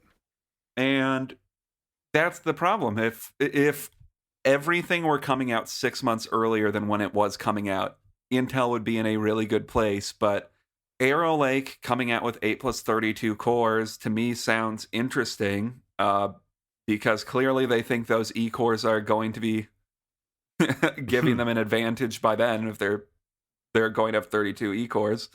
But if it's just coming out against Zen 5, which I don't know what Zen 5 is really even going to be yet, and AMD is going to have 256 cores on their server versus more 64 core CPUs from Intel, I don't know what Intel really has to offer. And this Alder Lake was kind of a mix of luck that AMD got delayed a little bit, and which outsized the hype for Alder Lake, which I guess if Zen 4 came out around when Alder Lake did, I think people still would have positive things to say about Alder Lake. Just the i5 might still be competitive. It probably would have had to been priced even cheaper, but it could still be competitive. It could still be competitive, and I think people would say, well, Intel is finally back to an extent, but I think just with this timing, it looked like Alder Lake was resurgent when really all it did was outcompete something that's over a year older than it.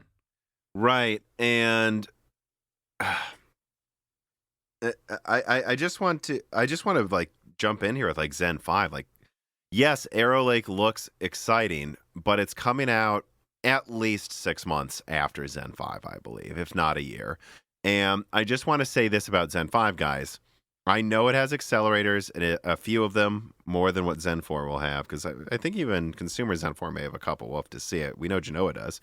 Mm-hmm. Which I keep forgetting to like put that on Twitter or something. Robert Halleck also seems to inadvertently have confirmed the SDXI accelerator I leaked was in Genoa that no one else is talking about. That seems to be something like what the PS5 does with direct IO connecting the GPU to the SSD. But, already AMD's doing this. I think Zen 5 has even more accelerators. And based on I'll do a Zen 5 leak when I'm ready, but like early consensus is that it's going to be probably 32 to 64 cores on desktop, guys, with like 20% higher IPC potentially. I don't know how good Arrow Lake will be. I think Arrow Lake brings this is like, I'm not saying it's going to be the IPC increase of Bulldozer or Pile Driver to Zen 1. That is definitely not what I'm saying. I think it'll be much less than that. But it's kind of a similar situation where this is the starting over period with Lion Cove, is my understanding. Mm-hmm. Or at least it was supposed to be. Who knows if they've pared it down by now. That's, like 2-year-old info by now or something. But so, maybe let's say Arrow Lake brought 30% higher IPC or something and kept clock speeds. Excellent. Well, I don't know. That's still just 8 big cores. I'm sure applications by 2024 are using more than 8 cores. If AMD has 32 cores with 20% higher IPC, 30% higher than what we have now, sounds like AMD is not getting blown out of the water by the project that was supposed to blow them out of the water. Yeah, exactly. And I think at a certain point, Intel is going to need to go beyond the 8 big cores, even though it seems like they're very much betting on the E cores.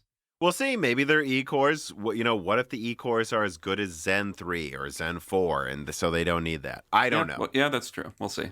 But and then you just look at server, and I just don't see it. I know some people think Granite Rapids has a certain core count that they keep quoting. From what I hear, it might be up to that, but it's actually maybe less than people anticipated. Hopefully, Intel's changing the design to be more than the core count I recently heard. But I don't know. Like, Emerald Rapids is a complete laughable joke to the point that I almost wonder if they should skip it, and because there's no point in launching it. But even Granite Rapids against even Granite Rapids against Turin sounds like a joke to me, guys. And I know what Granite Rapids is, so I don't know. and it's like, and I know people will point to Sierra Forest, which will have hundreds upon hundreds of little cores. But then I also go, I think standard Turin has 256 cores. What do you think Zen 5C would look like? Like, I don't think AMD cares. Yeah. And so and then we're talking about Diamond Rapids, and I'm not saying Intel's doomed. I am saying, though, if you're going to play devil's advocate against AMD, the devil's advocate I play against Intel slipping looks a lot more negative, guys. Like, my understanding is that I believe Arrow Lake uses 20 angstrom and that they have no plans to redefine the architecture on another node. Okay, well, so that's supposed to ramp in 2024. So, guys, do you hear yourselves? You think Intel, that's already delayed Meteor Lake, and there's already rumors they have to switch nodes for some things, although I think it's based on TSMC's node, to be fair. Like, all right, so you're saying Intel 4 needs to go perfectly next year, and then also 20 angstrom needs to be ready 1 year after Intel 4, and we know Meteor Lake's delayed. Yes, they're blaming TSMC, but who knows if it's both? It's a tall order to assume they're going to go from Intel 4 to 20 angstrom in 1 year with 0 delays. And so all I'm saying is it looks bad now. It looks bad now. It better not get worse, Intel. Because if any of these products slip another 6 months, which again, I've heard Arrow Lake could slip to 2025. Yeah, and I think it's important to note that once we're getting this far out, it's the amount of uncertainty just gets wider and wider. So who knows? Maybe by Arrow Lake or the generation after Arrow Lake, Intel has gotten its shit together. But because I think it's important to caveat the doom and gloom with this far out, I think it's hard to say what things will look like. But it needs to be mentioned that I think since like you said, since Comet Lake, Intel has been behind on pretty much everything, and that trend needs to reverse at some point if they don't want to be completely steamrolled over by AMD.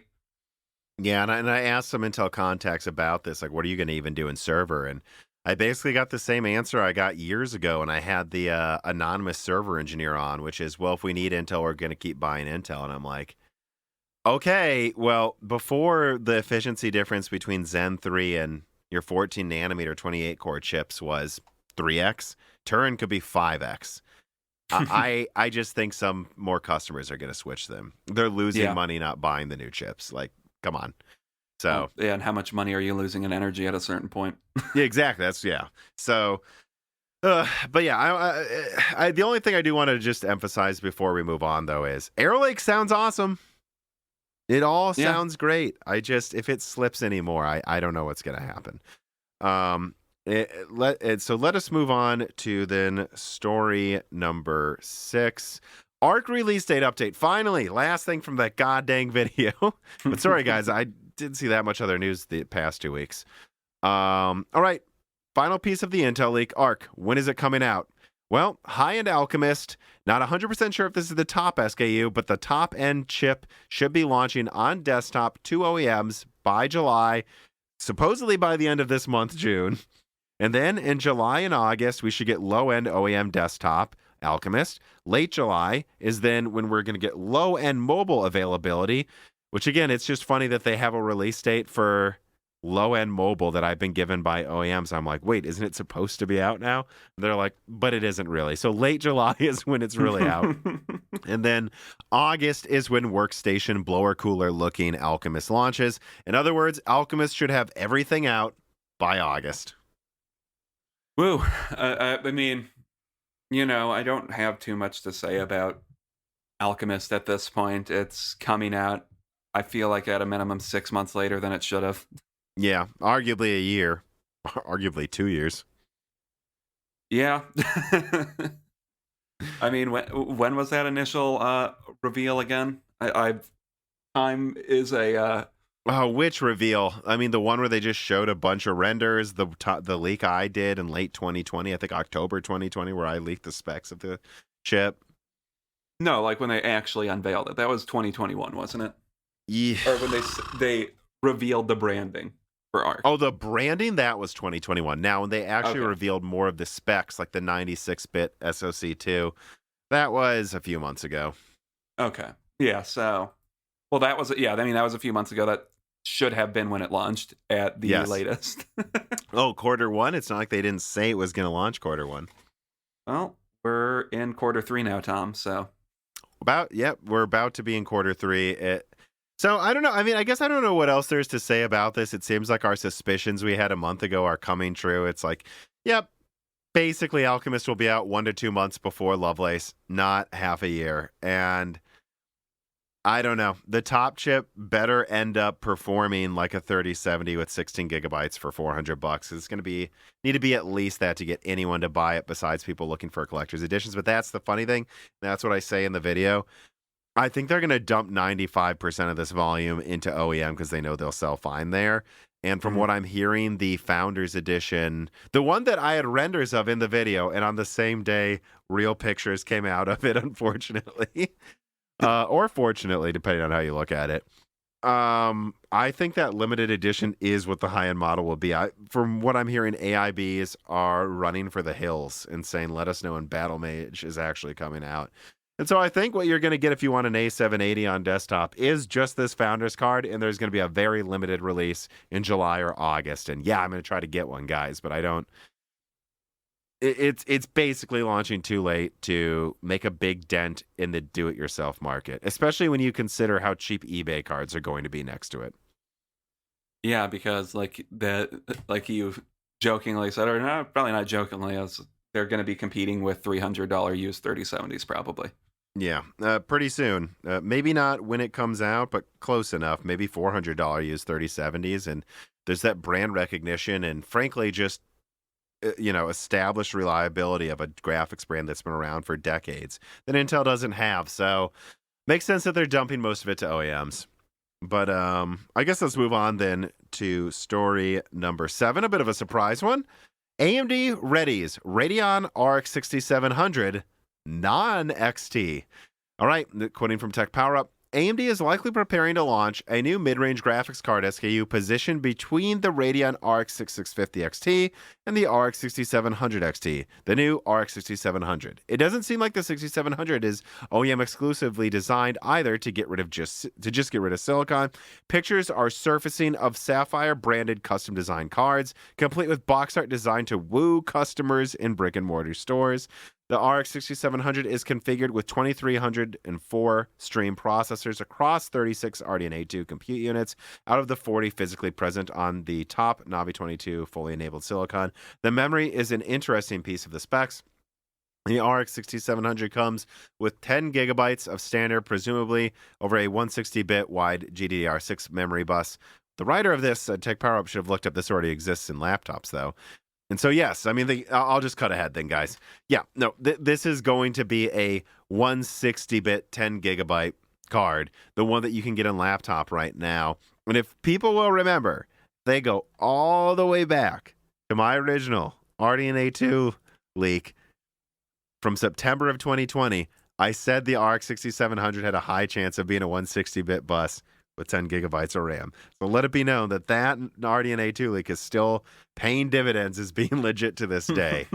And yeah, I don't know what I have to say about this. I think this is clearly being targeted to be 20% weaker than a 6700. I don't know what they're going to price it at. $450? I don't know what they can. $460? I don't know. The 6650 price that again? $400. I don't know what you can price this at. This is one of those cards where it's like, I don't know what the segmentation for it really can be. It's just such a weird, almost not unneeded graphics card, in my opinion. Like, this is such a narrow distinction between the 6650 this and the 6700 XT. Well, that's what's so funny about this thing is, in the article, what is it? B. Tarrunner says, like, this is not designed to get rid of silicon. Maybe not in OEMs, but I think it clearly is. This is the exact same specs as the mobile chips that are called the 6700M. Exact same. So no, I think they are taking that and then enabling it to like the DIY market. Yeah, and just like instead of it being like 100 to 145 watts, they're like, let it go to 160. Yeah, That's probably the correct answer, is they weren't able to sell it to enough OEM manufacturers. Yeah, and in fact, let me look at this RX 6700. Yeah, so this is literally the same clocks as the laptop card too, guys. I think you can confirm that they're just taking it and giving it the full. They're just going to clock it. I don't know to what, actually. I think, what is the 6650 XT at? I think it's at like 180 watts or something. So I think they're just going to give it the same TDP as that, and it'll be like 20% better. So there you go. But it is interesting that this is coming out. I think me and you can say we didn't really expect this to launch. No. I did not expect this to launch, no. All right, so let us then move on.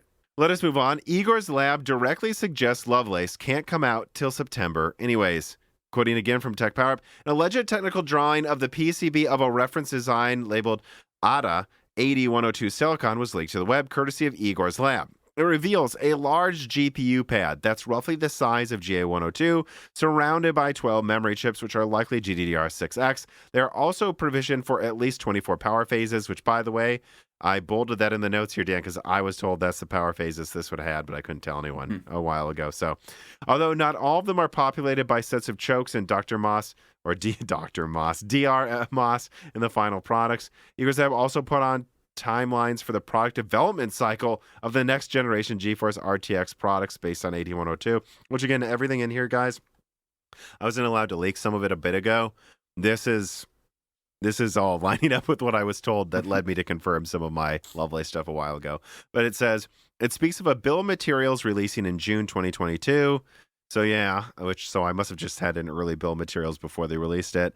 Design and validations running through the summer, June through August, with mass production commencing either toward the end of August or sometime in September, which leads to a late October or November release for these cards before they reach shelves. This leaves Nvidia with quite some time to get the market to digest existing inventory of GeForce Ampere cards, which could see steadily decreasing prices and increased market availability. Thanks to the crypto crash, miners could pump the market with, well, it's not just the crypto crash, it's everything else, guys. Come on.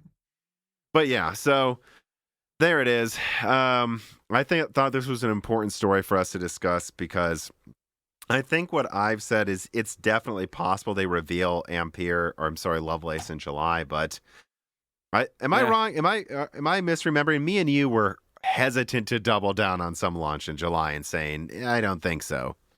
Yeah, and I think this points to maybe they'll unveil it in August probably. Probably. Pretty much same cadence as Ampere for the year. Yeah, which, I don't know if that's a good time. If they can get it out in October, they have sales for the holiday season. Yeah, and enough time to get rid of Ampere. And again, I really do trust this because this lines up with a lot of the things I heard from sources about the release cadence as well.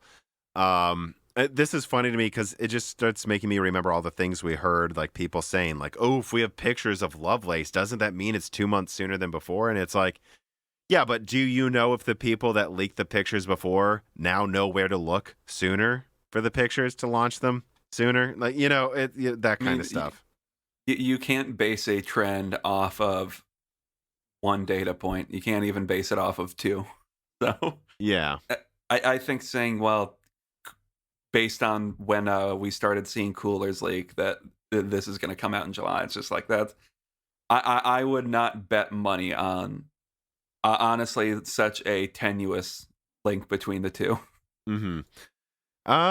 So I guess I'm trying to think if there's really much else I actually have to say about this. I mean, especially when you look at things like the RX 6700 coming out, you see this kind of, it's Q3. It's clear AMD and Nvidia are trying to get rid of their old stock.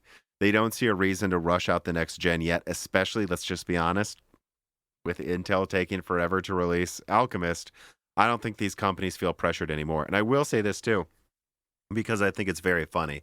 I've heard directly from a contact that AIBs and distributors are furious about rumors of Lovelace launching in July because they're like, are you kidding me? We're already having to deal with decreasing prices. And now we've got these fucking people on Twitter telling everyone it's coming out in July when it's not. Yeah. I bet that is annoying. Now, do I feel bad at all for these distributors and AIBs who've been milking the shit out of everyone?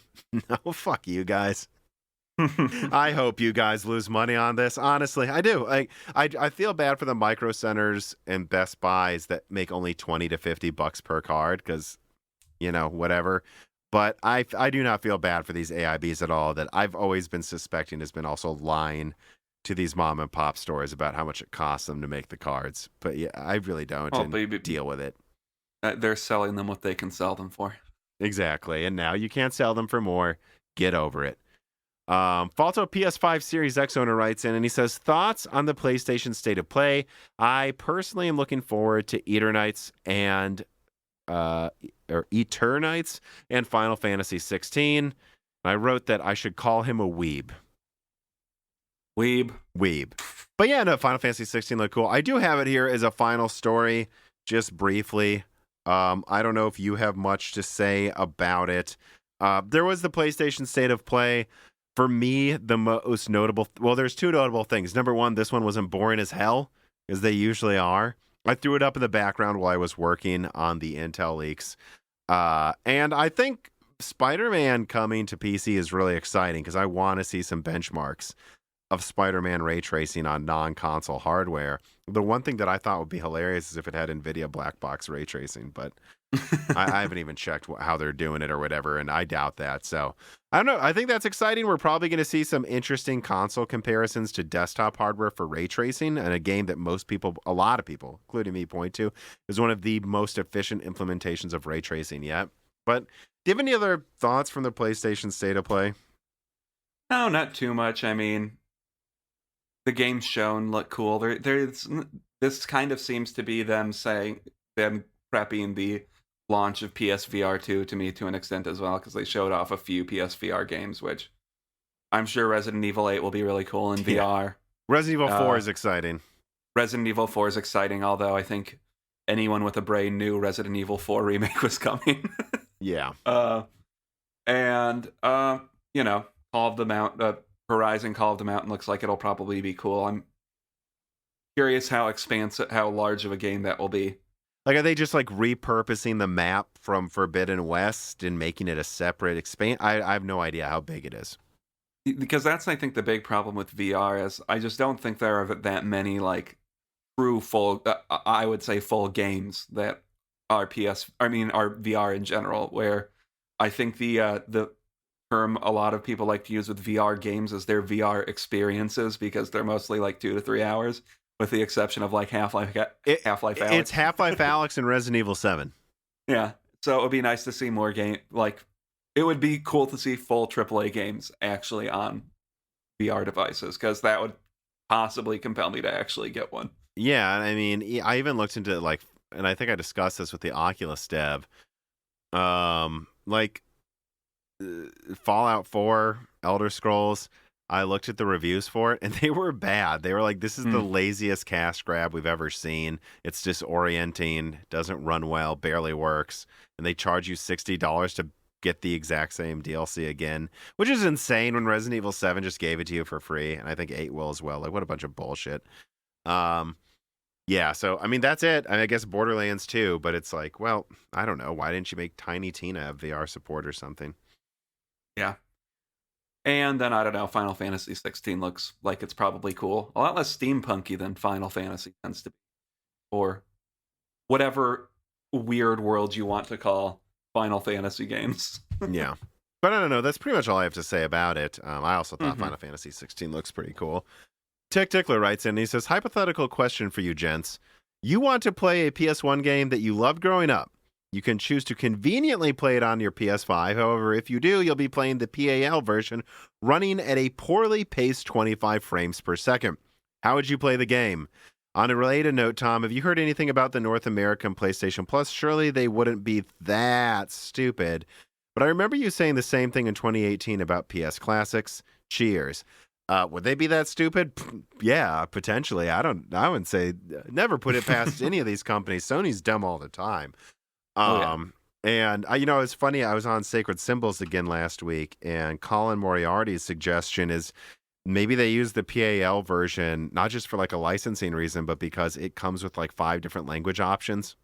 They don't want to port 2 versions, and I'm like, I guess Yeah. maybe, but like, could you not have? Sure, couldn't have figured that I out though, don't guys. I don't know, man. You're launching what you call, what's the top service called? Is it premium? Yeah, no, they have like I think a special one above that, but It's like PS Plus who cares? Essentials. It's like you're branding this as a premium service that costs what 120 yeah, that's $120 a year, so $10 a month, and you're not going to put anything into it? Really? You're just going to Well, they have lazily trophies, port? which surprises people, but Oh, that's true. But it's like you're not going to go for put with the effort to actually have the better ROM of your game and maybe put some work in it to have the extra language options. Maybe there's some reason that they can't do it. Maybe they lost all of the ROMs. I don't fucking know. But well, yeah, well, and what would I do? Probably put an emulator on a phone or something. Like, honestly, I'm just gonna get a PlayStation 1 emulator, most likely, if I wanted to play any of these games. yeah, Wasted Harold writes in, I'm wondering where the prices of old games will end up in a few years after most, if not all, have gone digital. I get the feeling that Nintendo is a glimpse into the future. They are still charging full price for launch titles, even ones that are years old. What do you think the future holds for older games? Will companies try to keep games at full price for longer on digital-only games that by their nature can't have a used market? Well, 2 answers to that one, actually. Number one, guys, games haven't even kept up with the price of inflation. So what do you think companies are going to do? This. They're going to make it so games don't go down in price that much over time. Having said that, I think Sony and Microsoft are still going to do sales that Nintendo doesn't do. yeah. I mean, I'm curious to see how many more sales it really drives to drop the price, because when you drop, like Sony clearly has breakpoints where it's like, all right, it's reached a certain sale number, drop it to 40, then drop it to is it 30 or 20 or 30, I don't remember. Yeah, Sony clearly has some kind of targeted data where they go, at this amount of sales, if it slows down this much, you might as well drop the price to make more money, whereas Nintendo doesn't do that. Yeah. And I'm curious, as far as like revenue generated goes, how successful that is versus Nintendo's strategy of just keep it at $60. Yeah. I would like to think that Sony's strategy works better because I think that's better for us, but Well, you know, the reason Nintendo sticks by this strategy is because they have never opened Pandora's box. They've always refused to lower the price, whereas Sony and Microsoft have always been willing to. And so once you're willing to, you might as well use a data approach. But with Nintendo, everyone knows they're never going to lower the price. And as long as they always never lower the price, people well, and wait. that also might just be, I guess I don't know how Sony, if Sony or Microsoft have any hand in controlling the price of third parties, but I think that's probably part of it, is Sony and Microsoft are more open platforms. So to an extent, their first parties are competing against the third parties on their own platform. Yeah. So and then there's also that, whereas Nintendo has like the 20 games you have to buy. Yeah, and I know Nintendo has third parties, but not really comparatively. Comparatively, not nearly as much.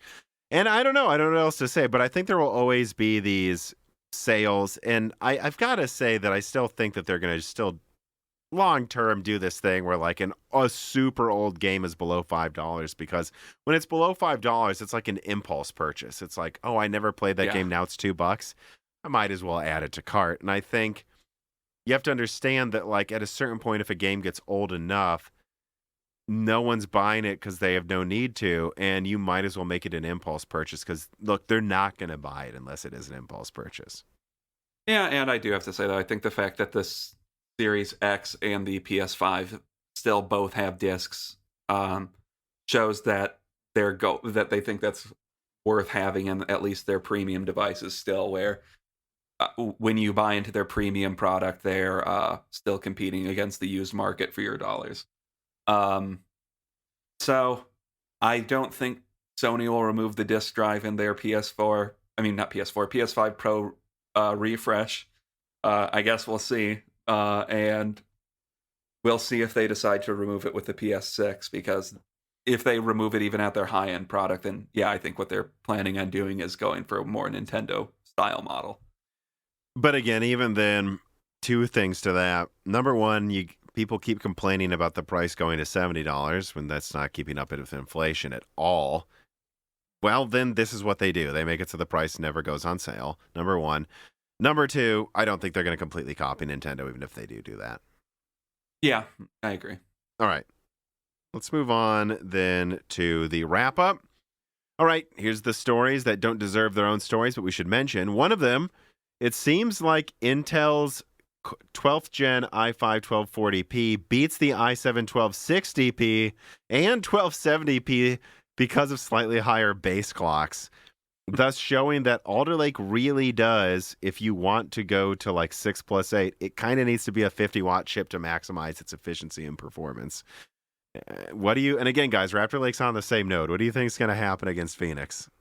I don't know that I have much to add, but I think this is kind of a funny PSA. Make sure you look up specific things about these SKUs whenever you buy an Intel laptop, just so you understand what you're getting into. Because this is, again, kind of similar to what happened when they first went to 6-core mobile SKUs. If you remember, Dan, and like tons of laptops are overheating. They're not overheating anymore, but they are like not always... They still throttling now, or? Yeah, they're throttling to the point that the i5's outperforming some i7s. Yeah, and I think you need a caveat that I think this was only based on one benchmark, but it still like shouldn't happen. That should not happen. That's one of the problems with laptops, though, is laptops love throttling. Let's see here. Nvidia continues. I called this Nvidia continues their war on casual miners. Nvidia is still releasing updates to kill the 100% LHR unlock for RTX 30 graphics cards, which I just want to point out again. This doesn't stop anyone from using the last month drivers to mine at 100%. This just means if you're a gamer trying to recoup costs when you're not gaming, you're screwed over. I just think that's funny. I guess that's just a subtle move to tell people that want to mine and game, well, buy our non-LHR models. Yeah, I know. And then, let's see. Oh, no, I don't need to touch on this anymore. There's people arguing over the math of Zen 4. I think that's beaten to death by now, even if we didn't hammer it home. Need to say, I feel like half of the internet discovered that a fraction and its reciprocal give you different numbers, and a bunch of people realized that 2 weeks ago. I don't know. And some of them realized it after making complete asses out of themselves arguing about it on Twitter. The fact that they're arguing over facts, just so you guys know, like one of my Zen 4 video was a few drafts. One of them, I was way more mad at that part where I'm like, like these people arguing about how algebra works. I'm like, I'm pretty sure we figured, not algebra, how fractions and multiplication work. I was like, I'm pretty sure we figured that out about 2,000, 3,000 years ago, and you fucking idiots on Twitter can't even figure it out. Like, we know how fractions work, guys. We've known for thousands of years. Stop arguing with us. Yeah. But you saw a little bit of how angry I got in the first draft right there.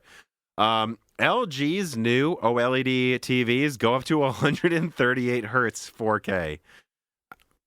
They're really hammering that we have the best gaming TVs. They really are. And I'm not. You have an LG, right? Yeah, I have the G1 that I got on sale for actually less than I believe the price of the C1 was, or was it CX? I don't know. I think it was CX. Yeah, I mean, actually looking at it, I mean, if there's 31, that's only, the 31 inch, that's actually big enough to be small enough to be a monitor. Yeah, well, I don't think that's the OLED, Dan. I'm talking about the TV. Oh, no, I'm stupid. No, it's still OLED is just 47 inch. Yeah, I mean, they're clear. I think LG is clearly the most ahead when it comes to their OLED TVs. Yeah, I mean, 0.1 millisecond response times, 138 hertz. Man, I don't know. If you game on a TV at all, I just get the LG most of the time.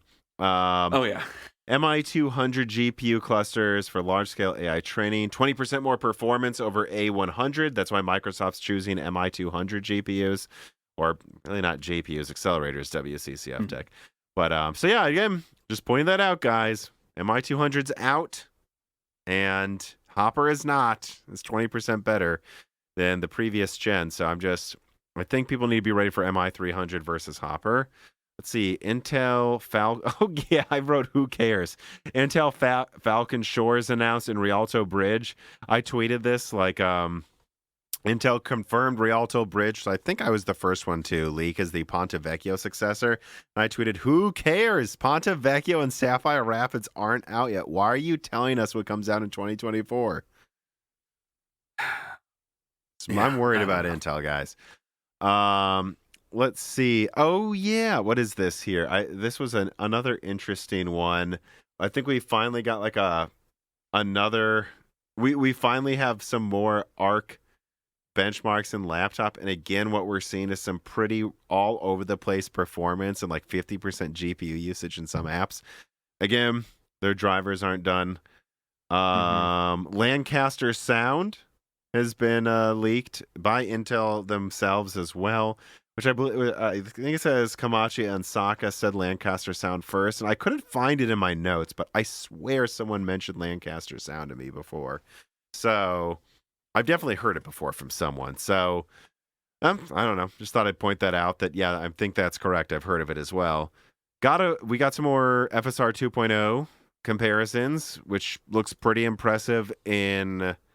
What is it? Farming Simulator was heavily quoted because that was like the second game to get it. Now we got God of War. It does, Dan, seem like the consensus on FSR 2.0 is that it's not quite as good as DLSS 2.3 overall, but in 4K, it's close enough and better than anything before the other DLSSs, right? Isn't that seem to be the consensus in all of these comparisons? Yeah. Yeah, which AMD is still at a point where it needs to catch up to DLSS, but hopefully they do soon. I think it's about adoption now, though. It's close enough. Just get it in every game. Yeah. And we have RDNA 3 GPUs supporting DisplayPort 2.0, which excites me because that was really annoying when I was looking at getting possibly an A5000 or A6000 GPU. It was like, yeah, but it only has 4 DisplayPorts, and there's no adapter to HDMI 2.1 that can hit, the like 4K 144 hertz I could use with either USB-C or HDMI 2.1 right now. So I'm very excited for DisplayPort to leapfrog HDMI finally and not be so behind anymore. Yeah, I mean, it's taken a while. HDMI has kind of just completely ran away. All right, then let us get to the final reader mails. PTRELS writes in, hey, Tom and Dan, at what point with the discussions around Wi-Fi 6E and beyond do GPUs slap a transmitter for wireless display tech? That way you could have it directly in the GPU to reduce latency to a VR headset or desktop display with display stream compression. I don't think it would be difficult to implement. Actually, that would be interesting if we didn't even use like HDMIs anymore half the time. We just put the desktop next to some monitors and it worked. I mean, that would be cool if it worked well and didn't have massive latency, which I think we're going to get there eventually. I don't know enough really about Wi-Fi 6E to say if I think that's the point or if it will be the tech that comes after Wi-Fi 6E, though. I think something like that is bound to happen, though, because people like wireless, and some people will even take a hit to latency if they can make it wireless. Yeah, I think the killer app for that isn't VR, actually, because I think it works okay in VR now. And I think what would probably be the first device to do this? What? An APU. Maybe. Because then you could combine some of that signaling with the APU to cut down costs, and you're not going to add a GPU anyways. That would be somewhat of a tall order to say, hey, we need you to add this part to the GPU. And then you could just have an advertisement for a laptop. It's like, put it next to your TV, project to the TV, and play video games. That'd be pretty sick, actually. Yeah, it would be. So I think that's where you'd probably see that first. But it's an interesting thought. I do think we're like 3 gens away before they actually do that in a GPU as standard, like Blackwell or something. But it'd be cool. Right. Yeah. 32294 writes in, after watching Broken Silicon 155, it reminded me about the idea of wireless PC VR headsets. I currently have a PC VR headset, and someday I end up playing VRC for extended periods of time, and I have enough problems with a 7 to 8 hour battery life on my full body tracker. Really? All right. Well, I have a Vive Pro. I've heard the Quest 2 only has 2 to 3 hours of battery life when using it wirelessly. Now, on my actual question, do you think companies are going to make batteries hot swappable or deal with the problem in another way? My dude, they already do. Yeah, you can buy an extra battery, or not an extra supplemental battery for the Quest, can't you? I have one. Okay, yeah. It was $60. I got it actually for the more comfortable head mounting because in like 1 hour play sessions once every few days, it wasn't uncomfortable at all. But it started rubbing up against like the top of like my ears if I use the strap that comes with it. And so I'm like, let me get something else. I mean, clearly like this device enough to put more money into it. And it adds a battery that gives it like a 6 to 8 hour battery life right now. 32294, if that is your real name. Probably is. Yeah, that's probably what he's probably the name his parents gave him. Yeah.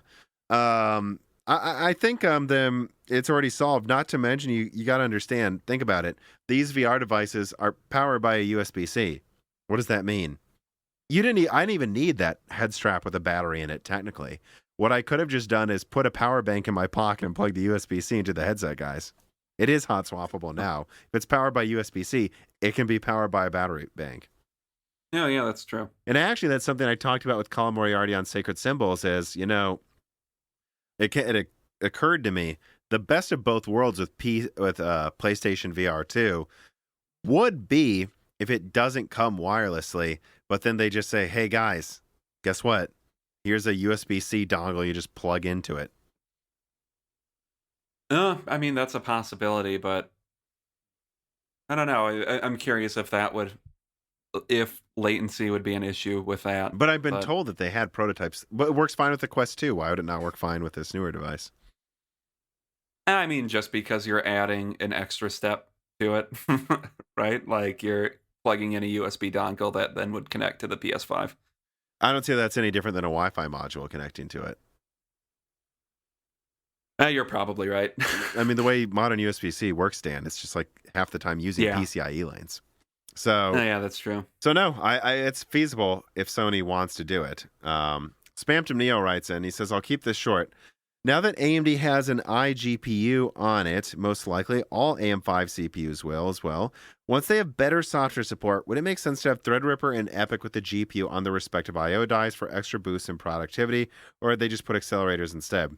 Well, I know of MI300 is an APU for a lot of the models, so no, I don't think they put it in the iGPU for that though. I think EPYC has a large enough package, that I think they would just put a tile for a GPU, because you're talking about server customers ordering a la carte basically. Why take up IO die space when you have this giant package where they're probably like, just give us a good GPU attached to it. Could be wrong, but that's what I think they would do, because even like Intel doesn't put GPUs on their server chips for a reason. They would just, with Sapphire Rapids APUs that I've heard about, they're just going to put a full tile. Mm-hmm. I mean, that makes sense. Okay. I mean, that's basically it, folks. I don't know, Dan. I'm getting tired. You're clearly falling asleep. So, you seem to think I'm falling asleep when I'm not, Tom. You're not falling asleep? No. You seem tired. No, I'm fine. Am I tired? Am I projecting? Like, probably are. Egg on my face, guys. I'm sorry. Man. Have I done that a lot? Have I always thought you're falling asleep? Yeah, sometimes I think you think like my eyes are closing. I don't know if I'm like looking down or something. I feel like you're getting really tired. I'm wrong though. You're not. No, I'm fine, bro. Okay, well, I'm tired, and I guess I'm projecting, guys. I guess I'd like to apologize to the fans. I'd like to apologize to my sponsors, and I'd like to apologize to you, Dan. Thank you, Tom. And plug Scott Ackerman and Adam Scott's Rotating Music podcast. That's always some dumb pun on the name of a band. Because they do that a lot, the apologizing thing. Honestly, you know what would have been the funniest thing is if I just said whatever John Cena said in Mandarin Chinese to you. That would have been the Just perfect. whip that one out. Just if I just had it up next to me and I just started reading that, and then we just cold closed the podcast, and people had to Google what the heck did he say and why did he? And I'm like, oh no, guys, I'm reminding you that a John Hollywood Cena star apologized to a Mandarin. communist government. It's the most insane thing I've ever seen happen. All right. I am clearly getting tired if I'm talking about that, though, in a gaming podcast. Pretty soon I'll be talking about Johnny Depp and Amber Heard, I'm sure. So, actually, I probably won't because I really don't care about any of that. But that's going to do it for this episode, guys. Remember to subscribe to Broken Silicon on your podcast app of choice. Give us a review. That really helps.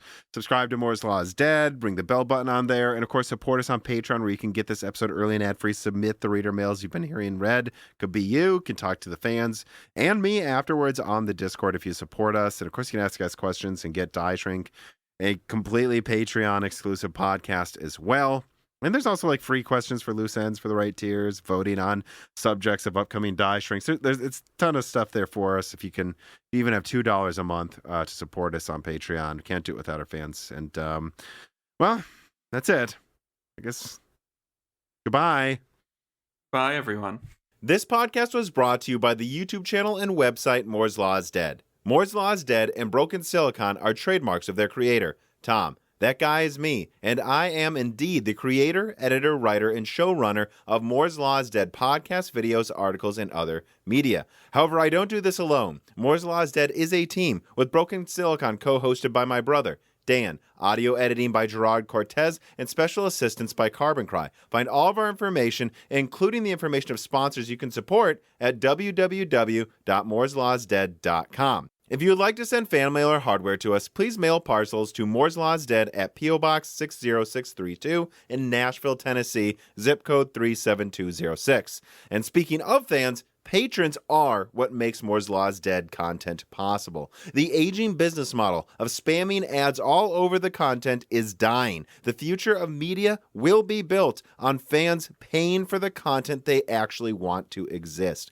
And so if you have the extra money, but only if you do, please consider supporting us. For just $2 a month, you get access to the exclusive podcast Die Shrink, voting on subjects of future podcast episodes, the ability to have your questions read aloud on Broken Silicon, Die Shrink, and Loose Ends, and of course, access to the Moore's Law is Dead Discord, full of like-minded people who would love to meet you and talk to you about computer hardware.